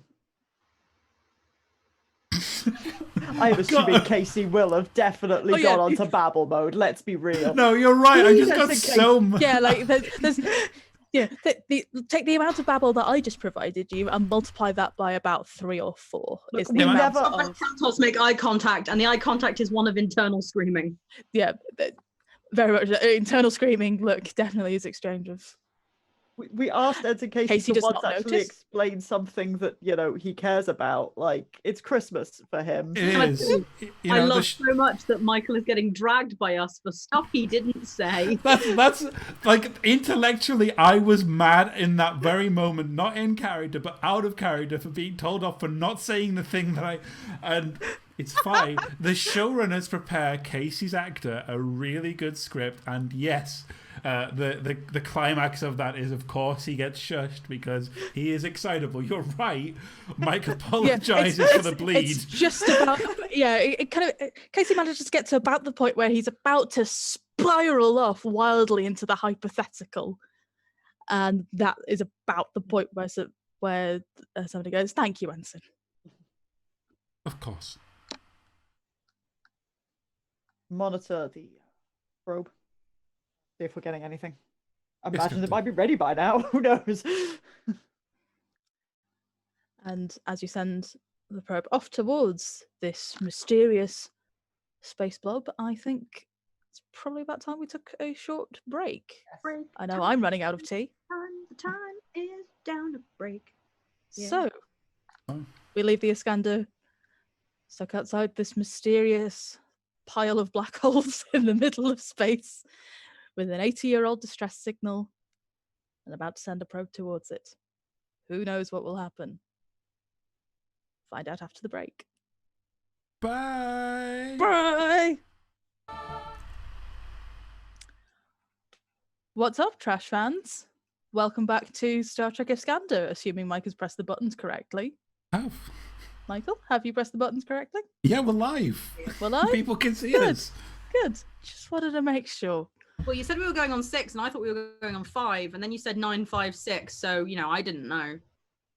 It's been deeply unhelpful. Been a journey, people. It's been a journey. I'm in the drinking my break. coffee. How was your break? Tell us in chat. So welcome back to part 1 of Down the Rabbit Hole, where we left the Iskandar. They were parked in space outside a mysterious space blob. It's one of those Star Trek episodes. They have a sphere of micro black holes, an 80-year-old distress signal, very little other clue as to what's going on, and a probe that they've just fitted out with a message to communicate to the missing ship, the USS Iskandar, that may or may not be in the area. Its distress signal certainly is. And as this probe drift is being sent towards this mysterious stellar phenomenon, this is where our story picks up. So, recap for me. What were you trying to do with this probe? The idea is that it's double pronged. Its primary objective was we wanted to monitor what the signal does as it approaches the phenomenon. That way, as in the distress signal that you're receiving from the USS Iskandar. No, we're monitoring. I believe as we send the probe towards the bubble. Mm-hmm. We want to see if the signal from the probe deteriorates in any way reminiscent to the Iskandar. It is transmitting. It is transmitting the Okay. message. It presumably also has its own friggin' sets of sensors, so whatever it picks up and transmits back to us will likely be different. Mhm. We're wondering whether or not it's going to be affected by any distortions from the phenomenon, which will And give us from more proximity from the information. outside. Yep. Yes, and it is conveying, transmitting, And attempting to convey a signal through. Yeah. which of course is going to be great if something's got a ping between something at an intermediary point. That's going to make things Mhm. easier. Okay, so the probe goes up to the space bubble, and the signal that you're getting back, it's a little bit distorted. It's not as mangled by a long shot as the distress signal was. It's a little bit slowed down, but it's not that kind of horribly warped and distorted kind of signal. There is evidently a little bit of time dilation going on because it's in proximity to big lump of gravity, but from where it is, you're looking on the order of seconds. So it's a little bit of a delay, a little bit of stretching out, but it's not becoming like unintelligible or anything like that. So you're not having to do much work to fix it up.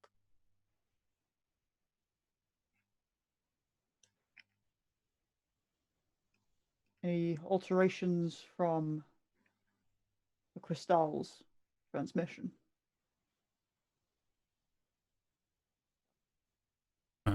Check for by which do you mean? Does our probe getting closer to the phenomena change the crystal's transmission? Yes, the probe is there. It's doing its thing. Is there any detected change on anything, including the crystal's distress call? There's not really any change. As the probe gets closer, what it's picking up is less distorted, but again, not by much. It's still very warped.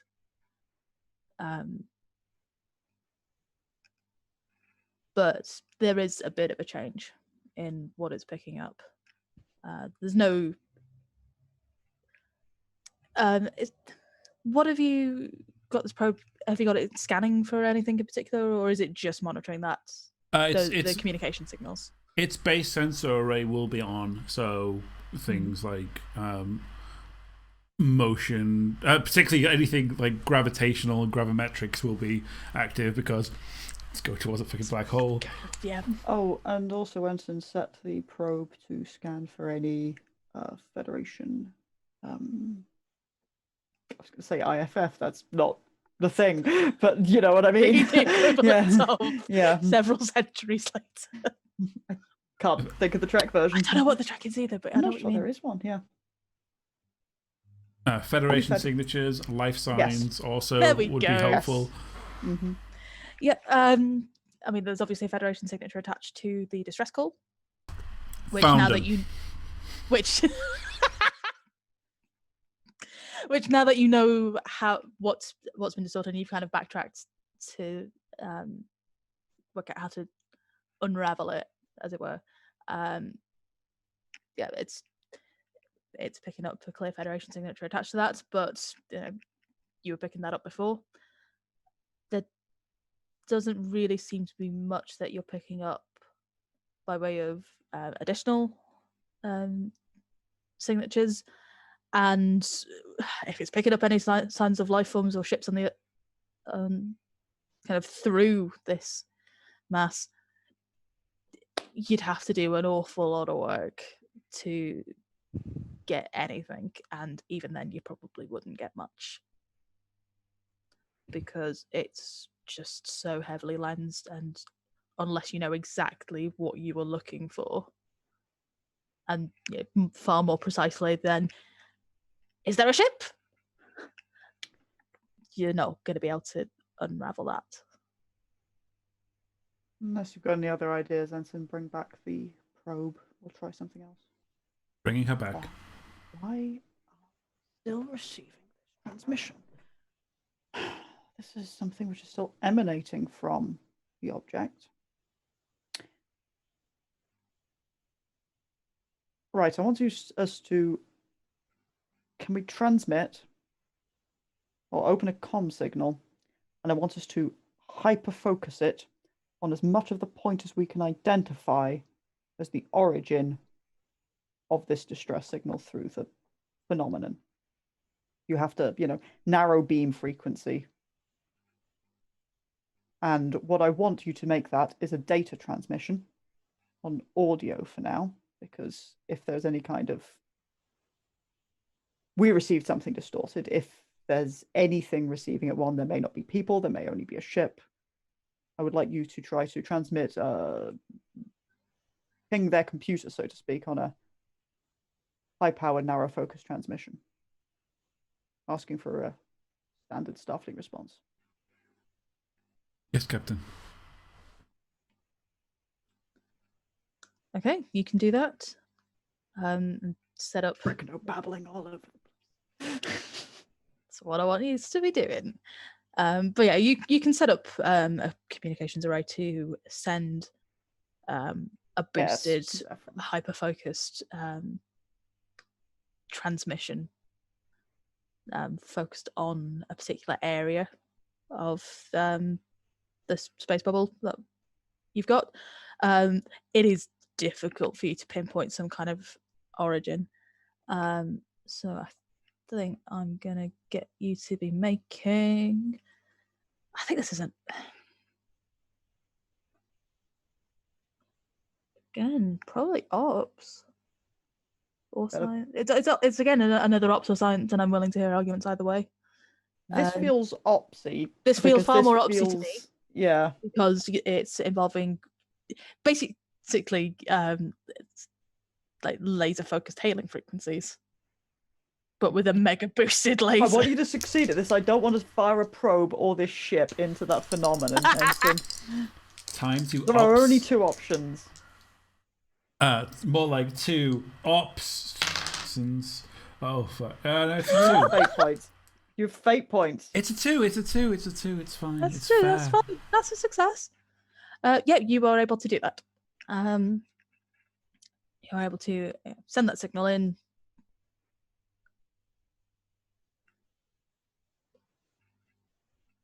You're not picking up much by way of a reply. Nothing, Captain. All right, we're going to have to send a probe in there. I am going to get yelled at by the next quartermaster. We see. Okay, are you sending the probe that you've already got out there? Have you brought that one Might- back? Might as well Or- repurpose it, yeah. Yeah, all right. What do we want this thing to do? We're going to want it to do a full scan, be able to transmit that back, and I think we're going to want it to include it to send if we want it to send a transmission, because there's a possibility that if there's anyone or anything out there to receive it, that it might not be able to respond out. So informing them who we are, and if they are receiving us, they are to something which they can do, cease their transmission for 5 seconds and then restart it. Something which we will pick up, or and especially if it's something which can be, and include the data transmission, just in case again there's no person there to receive anything. Okay. When you say data transmission, is I'm this assuming that- basically the computer equivalent of... Yeah, the computer ping, because Athan is sensitive of one. If there is a ship there, there may be A, no one alive on it, B, massive time dilation bullshit. So even if they receive or more likely, so if they can essentially do this is a Starfleet computer saying ping hi to your Starfleet computer, as a transmission as opposed to a... something fairly basic. Yes. So both to be included. Okay. Instructions for, if you receive this, please modulate the blah blah in your distress call, or stop it for 5 seconds, or do something where we would notice the response. But also just including the data ping. Okay. Yep, I'm not going to make you roll again for probes, and I don't think I made you roll the first time either, to be honest. So, yep, you can assemble this probe with all of these things and send it out towards Space Bubble. Yay. We monitor. Don't sound too enthused. Steady. Okay, so this probe, are you just sending it straight through? Are you getting Well, a slow advance to get as close as it can get in case something happens, doing it all the way. But if not, we're sending that thing in there. That's Yeah. what probes are for. Sacrificial probe. Sacrificial probes? And presumably you're getting it to send some kind of ping back to the Iskandar that you can monitor as it goes through. Yep. Okay, so as it approaches, it's not till it gets quite close that you start getting the first signs that the kind of steady ping of the probe starts to slow a bit. The gaps between kind of bleeps, if you like, start lengthening a bit. And then it passes through the kind of it's almost like there's an outer skin here. And once it passes through that, you no longer have a visual on it. Mm-hmm. And as it's going through, it's bleep, bleep, and then you're not picking anything up from the probe. Monitor that.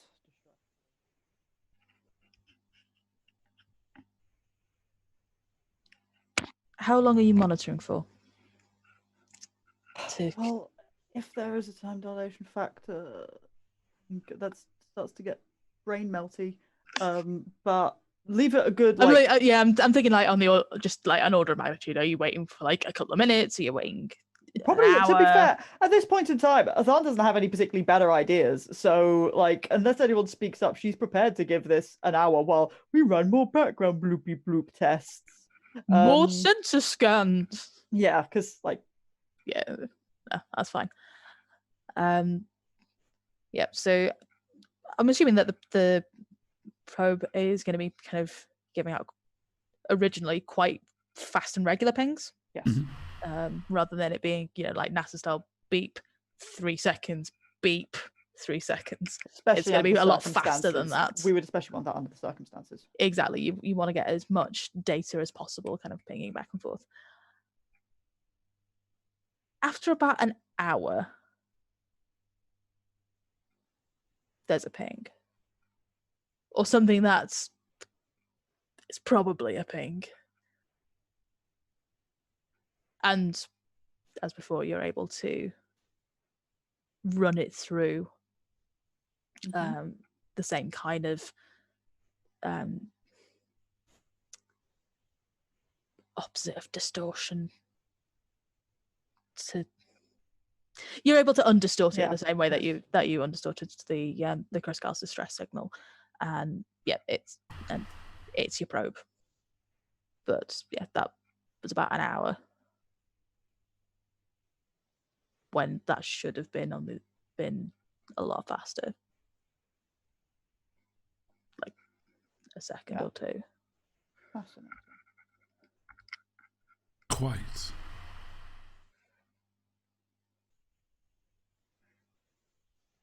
Let's do something. Henson, how many seconds? What's our rate here? That was 3 seconds in 1 hour, 2 seconds in 1 hour. Yes. Precision will be useful. 2 seconds. 2 seconds in 1 hour.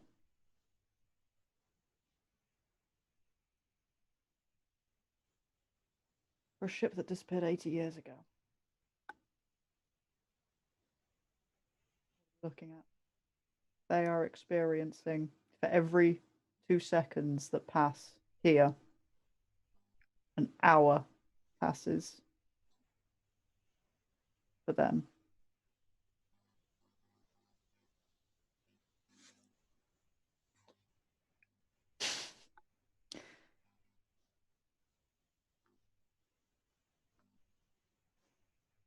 And it could be worse potentially. Faces. Could be worse potentially deeper into the phenomenon.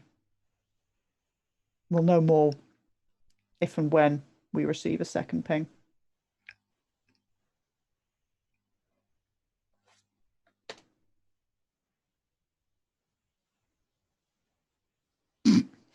Oh yeah. Sorry, I'm distracted by whatever it is that Izzy's doing. Okay, so are you waiting for that second ping? And continuing. We More are going to wait for the blood second. We are going to wait for the second ping, but I also wanted. My brain has collapsed on which way round we do the maths in terms of going. It's been So I've yeah. It was Yeah, 80 years ago, but divided by like roughly yeah. how So long? so for you, an hour has passed, Yes. and after an hour, you've received a ping that you would have expected to have received after about 2 seconds. Okay. Which means that So 80 years in seconds yeah. is very large. That's so big. That's and I keep many Many forgetting- lots. Just call it many lots. But then how much? So obviously that means that time is passing considerably more slowly in there, which means that yes. So obviously, basically, if there's someone in there, then it won't have been 80 years to them. Yeah, But but what are we talking? How long it's been? Captain, I approximate based on the numbers Ensign Casey has run that it is approximately 6.22 days. oh no, that's really bad. He doesn't say. Hot Vulcanic there, is he? Izzy had this realization and has been sat frantically on her phone ever since. I had the I get realization. to be the person with facts. I had the realization that I failed to not figure out which way to maths it, as my brain kept exploding at the concept. 6.2. I'm not Sorry, 6.22 Terran days. Yes. All right. USS Iskandar. Who there? 6 days later. Then he survives. There's a hypothesis. Survives of the initial. Kath, your audio's cutting out. Very God damn it. The hypothesis that the USS Iskandar and any survivors of the initial incident are in there and have been in there from their perspective only 6 days. 16. Oh, 16 days. Still fuck all. 16 days. So, how are we going to try to get them out? Or at least recover the ship, if that is all there is to recover, without also becoming trapped in the same time dilation?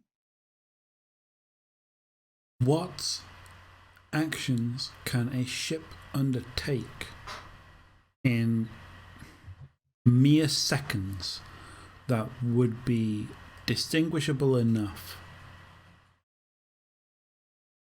I'm wondering if we are able to send some sort of message through, which we could speed up to the point that it transmits at a rate that they are able to understand.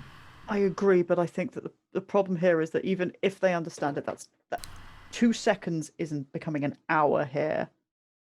They need to receive it. They need to play it.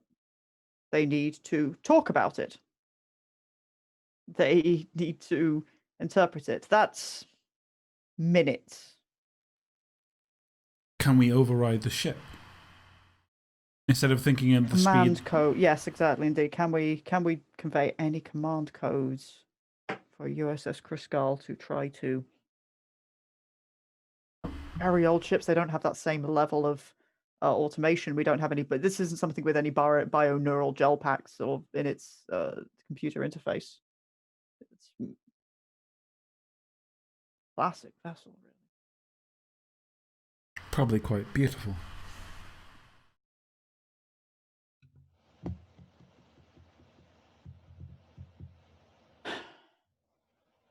But if we go in there,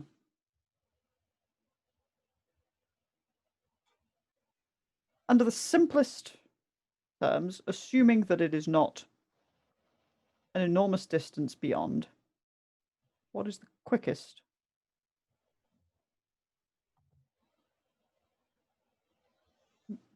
Because if we go in there, even if we go in there, successfully tow them, apply a tractor beam and return,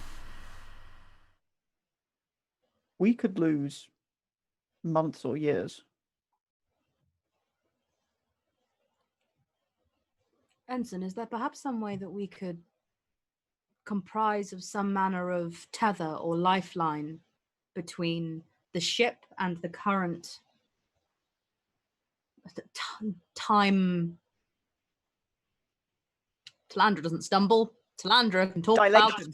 time dilation of this current time dilation, so that we will be restored somewhat upon our return from the I see black the hole. manner in which you're thinking. I was initially wondering how we could tunnel through while maintaining our position within time-space. What you're suggesting is that we find a way to submit ourselves to it, but elasticate it on the way back. Accelerate. Fly in and then just ping back out like a rubber band when it hits you in the eye. Yes, a rubber band when it hits you in the So eye. essentially a means of entering into it while still enforcing a certain amount of real space within the time dilation. Yes. Can we use anything with our warp field for that, considering the nature of the warp field? We would need to be able to do something that will affect us, but will not impose our time on the vessel that we rescue. Otherwise, we could risk applying 80 years of time to people who have been caught in dilated time for, to them, what would only be 2 weeks. But I imagine if we were to do something like this, and this becomes pure conjecture beyond what we are able to achieve, their own shielding is going to be our advantage. The best way that we could maintain its position within the dilated time would be to effectively, to whatever is elasticating us, to shield it from that effect, but in a way that would also allow our tractor beam still to lock onto it. That shouldn't necessarily be too difficult. We're only dealing with affecting their mass with the tractor beam. We don't need to bring them into any kind of our warp bubble or whatever it is that we're trying to do to maintain it. It's No. mercifully, the tractor beam is operating on fairly simple principles. The only considerations then become how long it takes us for us to undergo that operation, what happens if we begin to be affected by their dilation, and similarly, how they respond to us. As you've said, we're dealing with seconds and a matter of hours.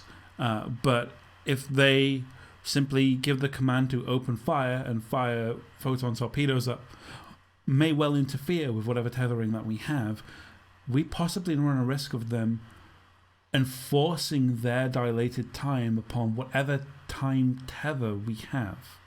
Well, there may be a risk. We must not assume the worst of a Starfleet vessel.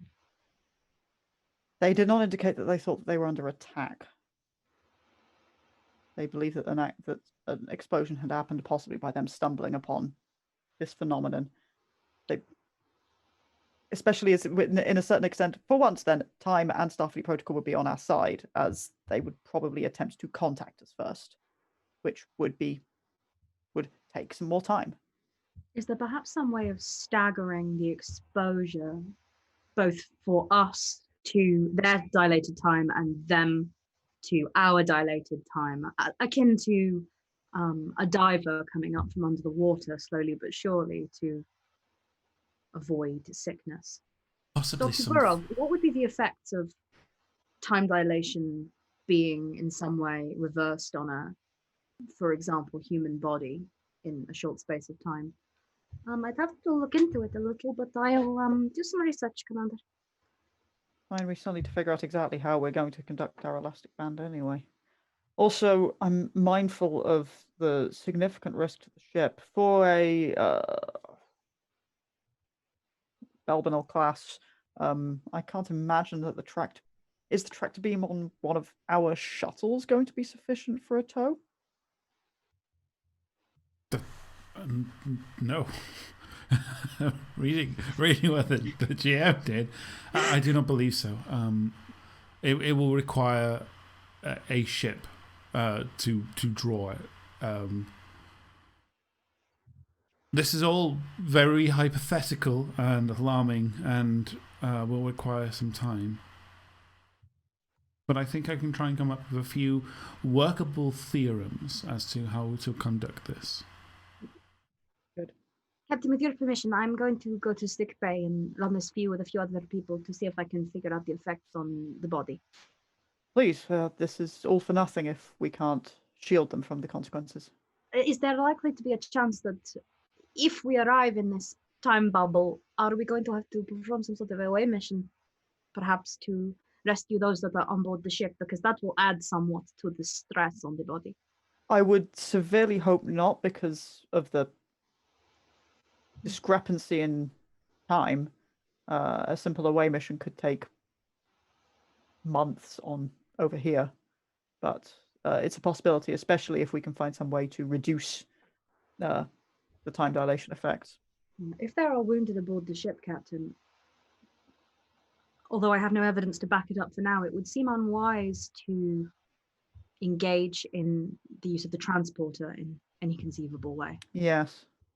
Although on the other hand, it may be, and again, time being of the essence, it may be considerably quicker for us to pass through, transport the crew's complement, any survivors aboard, and leave. I think that is still an option we need to consider. I agree that gravimetric distortions on a transporter beam is not ideal, but let's at least come up with some hypotheses. If we can figure out some way to extend some nature of stabilizing field around our ship, it might well be that for a period of time we can exist in the same ipseity as the vessel in question. Indeed, however, the mission itself is relatively simple. Succeeding at this mission without going missing for 5 years, considerably more difficult.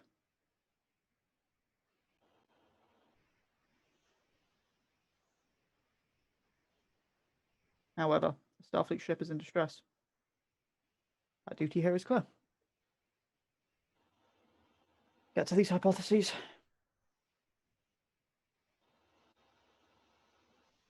Yes, Captain. Ensign Casey with me, we will go to astrometrics. Yes, Commander. Okay.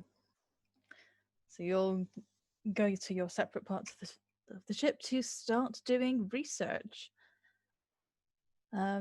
Let's start with the science people. I was going to say science boys, but it's not boys. There's only one boy here.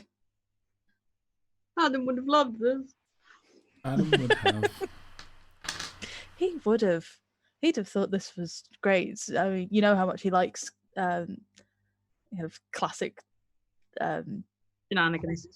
Classic starships anyway. So science and classic starships, he'd have been in his element. Nerd. But he's not here. Nerd. You have to tell him about it later. So we are predominantly developing the theory that we essentially bubble ourselves in time, pierce the bubble, pierce the blob in our time bubble, approach the ship in such a way that we can interact with it with our time bubble over them like some sort of shield. And then snap back in such a way that we can essentially, whatever momentum we gain, we can transfer back, so that rather than being in there for quadrillions of years, we're in there theoretically for many years, but then when we snap back, we essentially go back in time many years to the point of origin. But also while making sure that the other ship doesn't get something like the time bends, where we whip them back into our timeline and they age and they become comical skeletons in their ship. We got them back. The wrong fucking grail. I think that's exactly what I had in my head. They are a cup on a tablecloth. And you want to pick the plain one as opposed to the really good one. We chose. We want to whip the tablecloth. You want to choose well, not poorly. We want to whip the tablecloth out from under them without the cup going flying. And by flying, I mean aging 100 years in time. Without the cup or us aging 100 years.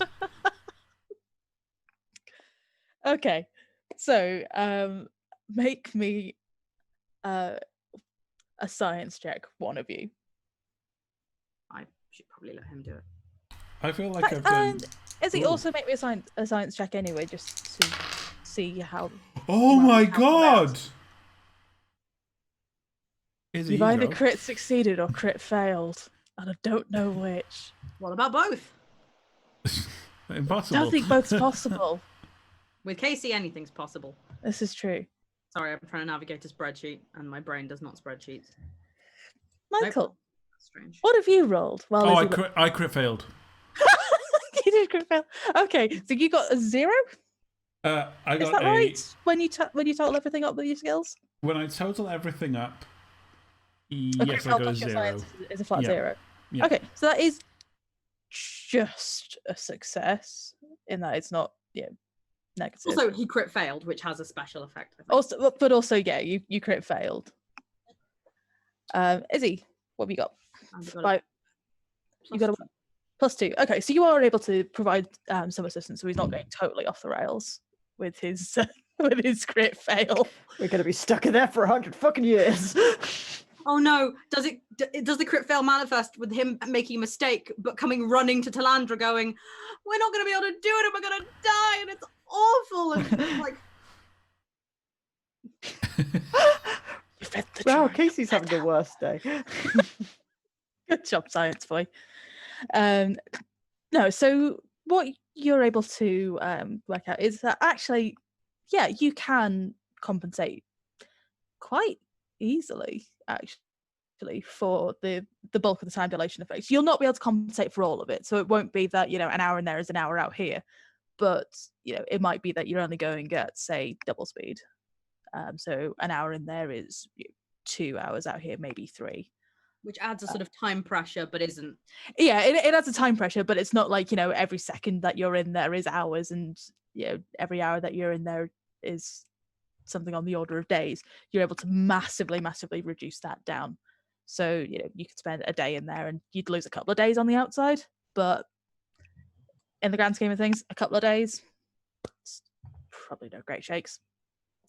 So yeah, the way that you're able to do this is through modulation of the warp field.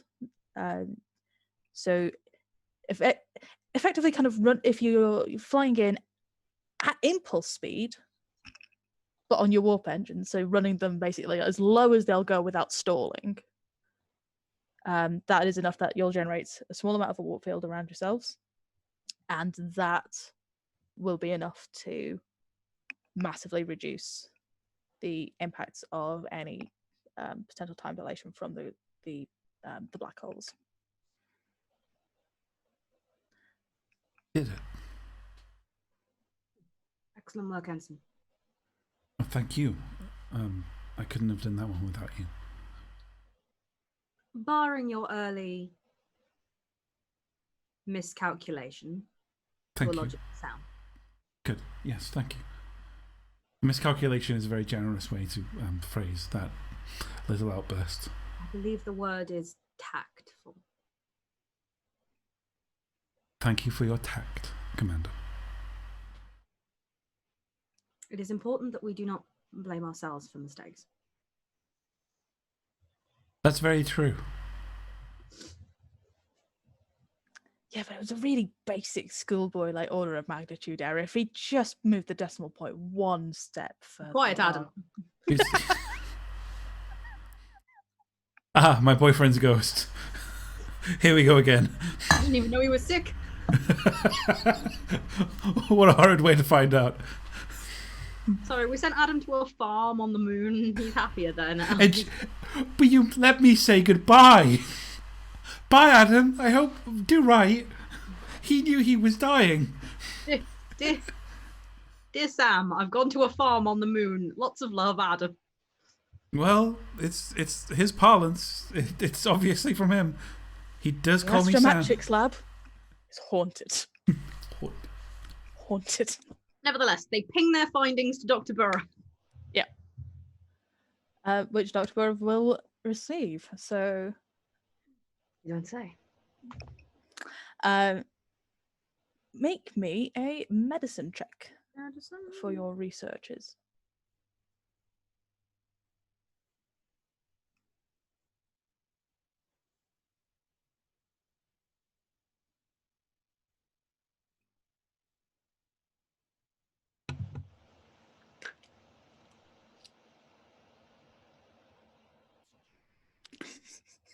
7.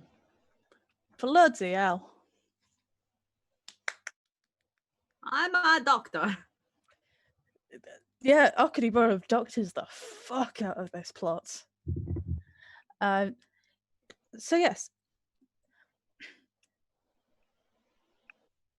The effects of jumping from one time to another, it depends how you do it, what the impact will be. Like, it depends whether if you bring them onto the Iskandar, that's going to be the least risky way of doing it, because by massively reducing the impact of the time dilation on your cells, but it's still there, and being kind of in the same kind of physical space, and you would be sharing the same physical space at some point during the transfer, so it wouldn't be like getting the time bends, it would be more like getting into a diving bell to then come up, so you would have far less of an impact. Whereas if you were to at the opposite end of the scale of risky, so moving the people onto the Iskandar is probably going to take a while, but yeah, you've kind of got time on your side because of the findings of Commander Salandra and Ensign Casey. Whereas at the opposite end of the scale, if you just track to beam the Cruskull and drag it out, that would be much more of a shock to the system. And you wouldn't get instant aging, but it would be a hell of a shock to somebody's body for that. So it does become significantly more risky. There's not any kind, as I say, the effects wouldn't be so much instant aging, but it's putting a very sharp, sudden stress on the body.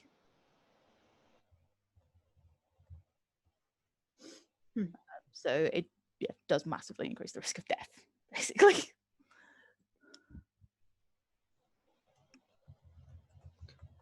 Do I think that I can do anything to somehow inoculate either people from suffering overly ill effects? How do you mean? As in something that you could do if you were to go for the short and sharp grab them out approach? Yeah. Oh no, I think more like, what can I do to make the interaction less bad if we do the slowly catchy monkey version? So if you did the slowly catchy monkey version, it's largely what you'd have to do with the warp fields is you probably have to kind of drop them for a bit as people immediately got on, and not for long, literally just as they got on, and then it's like trying to prevent people from getting the time bands. You'd have to slowly spin the warp field back up, not super slowly, but not talking, it would take it hours to get back up to the level of warp field that is preventing the time dilation from causing a problem. But they couldn't go from 0 to time ratio of 3 to 1. You'd have to just slowly spin it back up. So it is very much like preventing people from getting the time bands, but that is something that could be done. It would increase the amount of time lost, but not by much.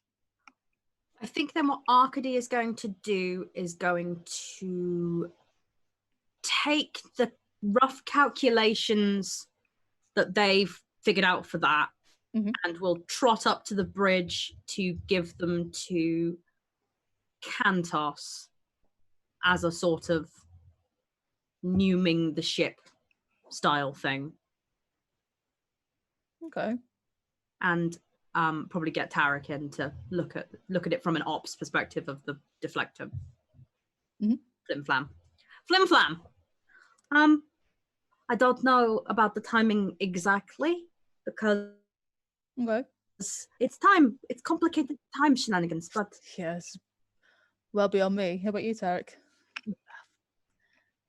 Fuck, I'm gonna have to go on. Just go northern to London and back. I can't do London.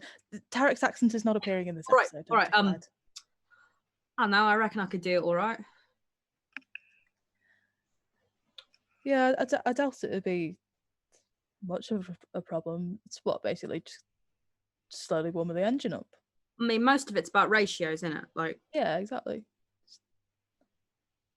So provided slowly- we're warming the engine up at the same time as we're doing the deflector array, then it all sort of comes out the same. yeah, they should both be able to spin up at the same time. I'll go and have a look. Thank you, Dad. So yeah, that's what I have. It's not science, but it's medicine. I'm too young to age a year in 10 minutes. Yeah, I don't particularly fancy doing that either. Yes, but you've got the kind of jawline that ages well. I'll just end up looking like a bony old woman. No, I don't think so. Not with just a year. I don't want to end up looking like my babushka too soon. I'm going to become her one day anyway. It's not now. We'll see what we could do to keep that day further off. Okay. So I don't quite fancy getting grey streaks in this just yet. You will look very good with grey streaks in Who's your... had its doctor the aesthetics of being trapped in there or accelerating our lives by about double are probably not our biggest concern. Aye, Captain. Very true. Ah, Captain. I'll be in sick bay. Thank you, Doctor. Talandra raises an eyebrow of, I won't notice. A year? That's nothing. Talandra looks at Zal and goes, gain a year, lose a year. Mm. Okay. Right, which is our actual plan that's going to be pitched to me? Because there's been a lot Yeah. of shit being talked. What's been... It's rubber band, time bubble. Warp field, time bubble, but okay, but the warp field is going to do a thing. And so we're going to inject a pocket with the warp field of real space to get closer to it. And then when we get there, we expand our bubble To incorporate them. Incorporate them. Mm-hmm. And so then they are in our time. Then we communicate or go over there or they come over here or do whatever it is we need to do in the moment. And then we slowly, but also very quickly at the same time expand outwards. And by pulling one way quickly and pushing another way slowly, we're keeping the time in balance and nobody gets time bends. We're going to go over there bringing real space-time to them, have a chat with them, presumably with real space-time expanding to them, and then leave with time bends not being a problem and not, not making a little fucky-wucky and ending up in this forever box. Another day for You stuff. don't want things to be going all wibbly wobbly timey wimey, and you don't want to do a fucky wucky. Because this is a forever box.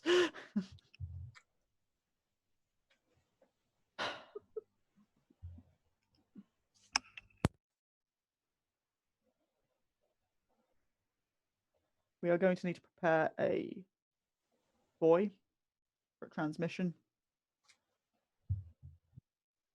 to Starfleet to notify them what's happened.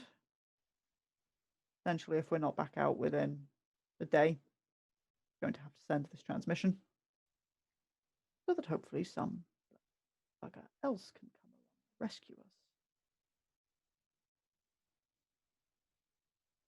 I don't really believe in planning for failure. However, I think we need to be very mindful of the risks. Aside from the traditional risk to the ship, there is a risk that if this is not successful, we will be trapped inside the phenomenon with them. Which means that we'll be doing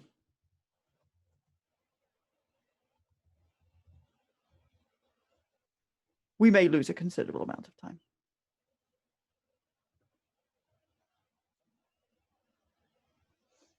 So, pair the buoy, batch it, set it for a day. Let's begin the alterations necessary for our doing something deeply unusual with the warp core. And then let's be about it. Yes, Captain. We go about it. Thankfully, time in this case is on our side. Subtitle of the episode. Part 1, time is on your side. At least if we go missing, someone's going to come looking for us real quick. So you make the preparations that are needed. You can grab whoever it is that's running engineering in the absence of We're Strange. out of NPCs. Yeah, like Strange's second in command in engineering was Rosie. And he was told to make it not Rosie. Kingston is an ensign we've had in the past, so let's make it Kingston. Yes.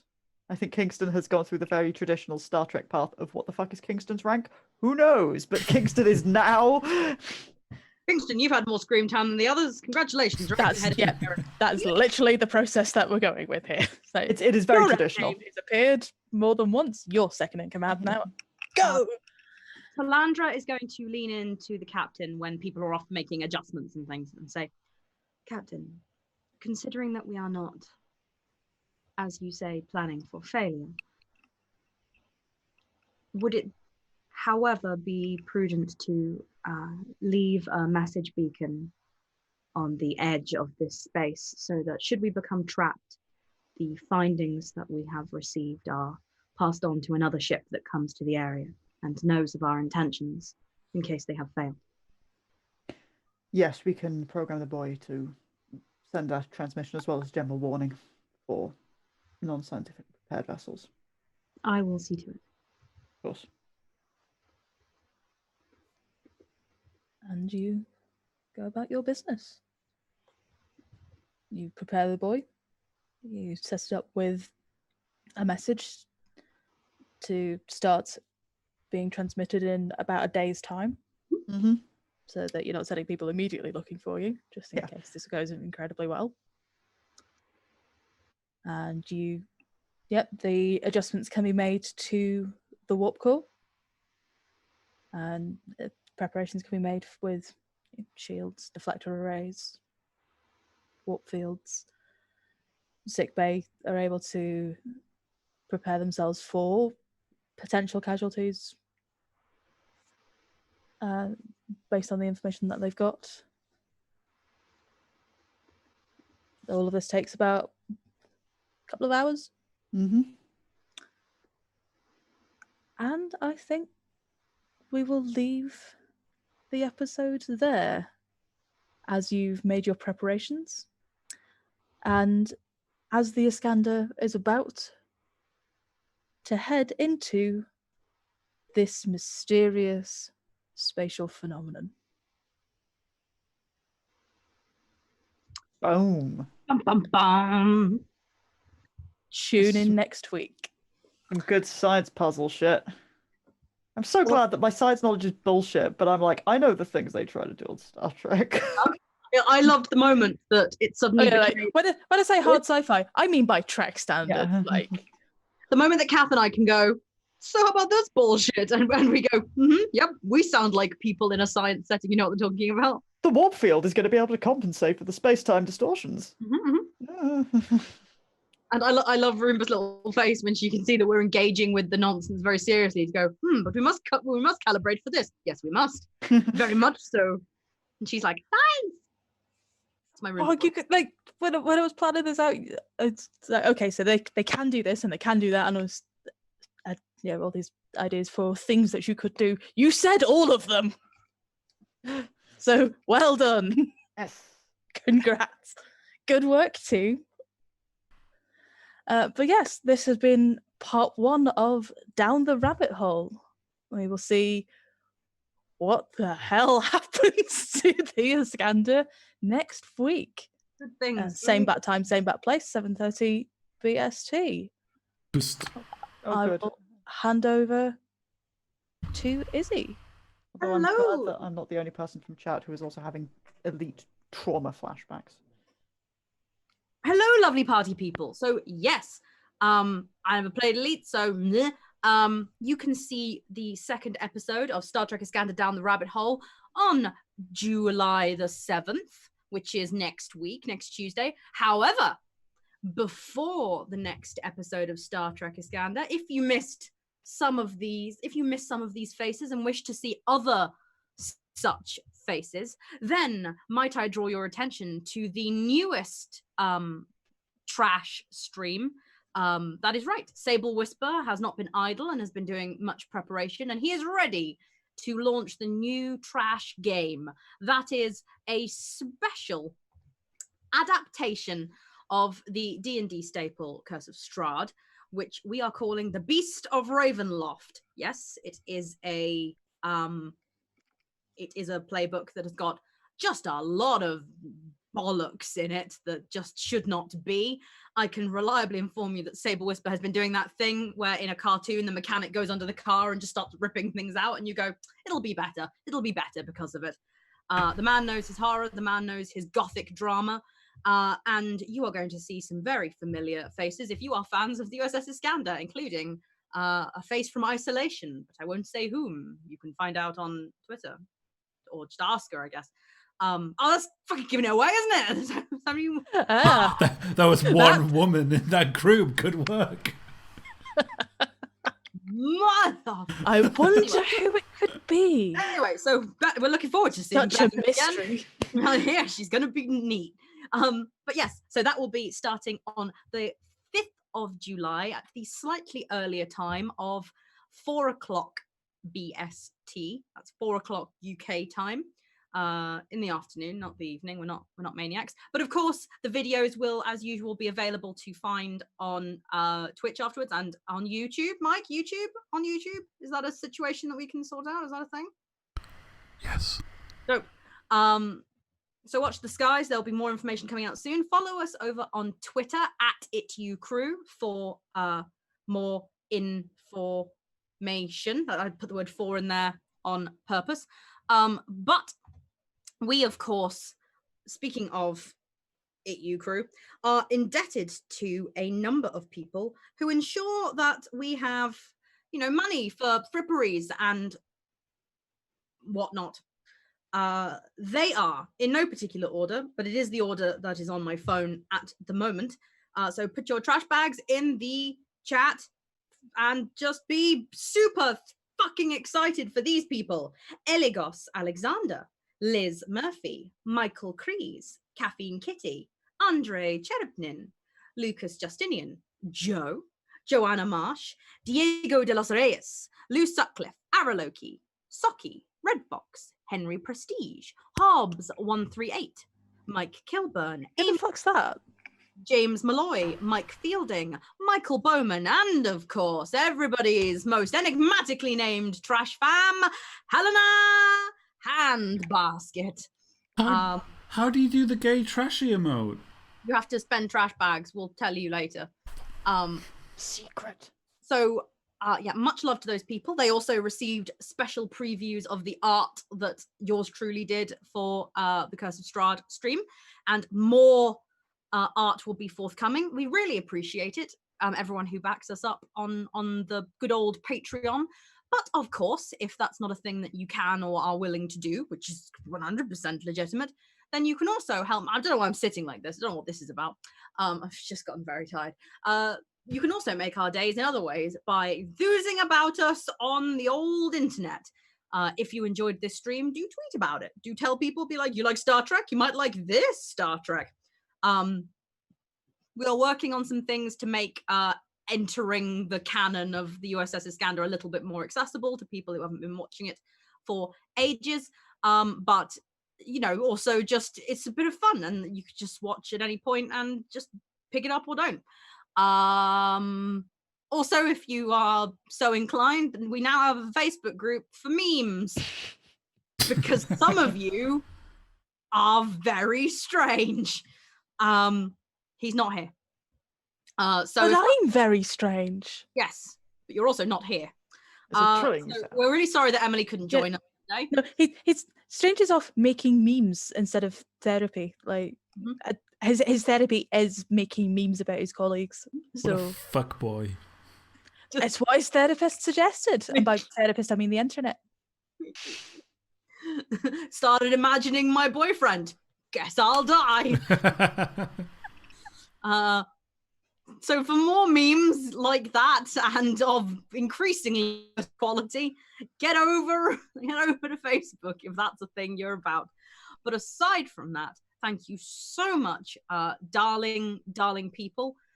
We will see you on Sunday. Well, I will. Don't know about anyone else. but you will see Sable Whisper, who will be in this seat. I guess I've got to try and get my laptop working because I'm on his laptop at the moment. Oh, it's a problem for the future. Fight. I can set his knee and be like, I won't look at your notes. I'll just roleplay like this. But yeah, we are happy to answer any questions you might have about the adaptation. Or when I say that, he will. He's at Twitter at Sable Whisper. But apart from that, lots of love to all of you. Just let somebody stop me. Oh my god, it's just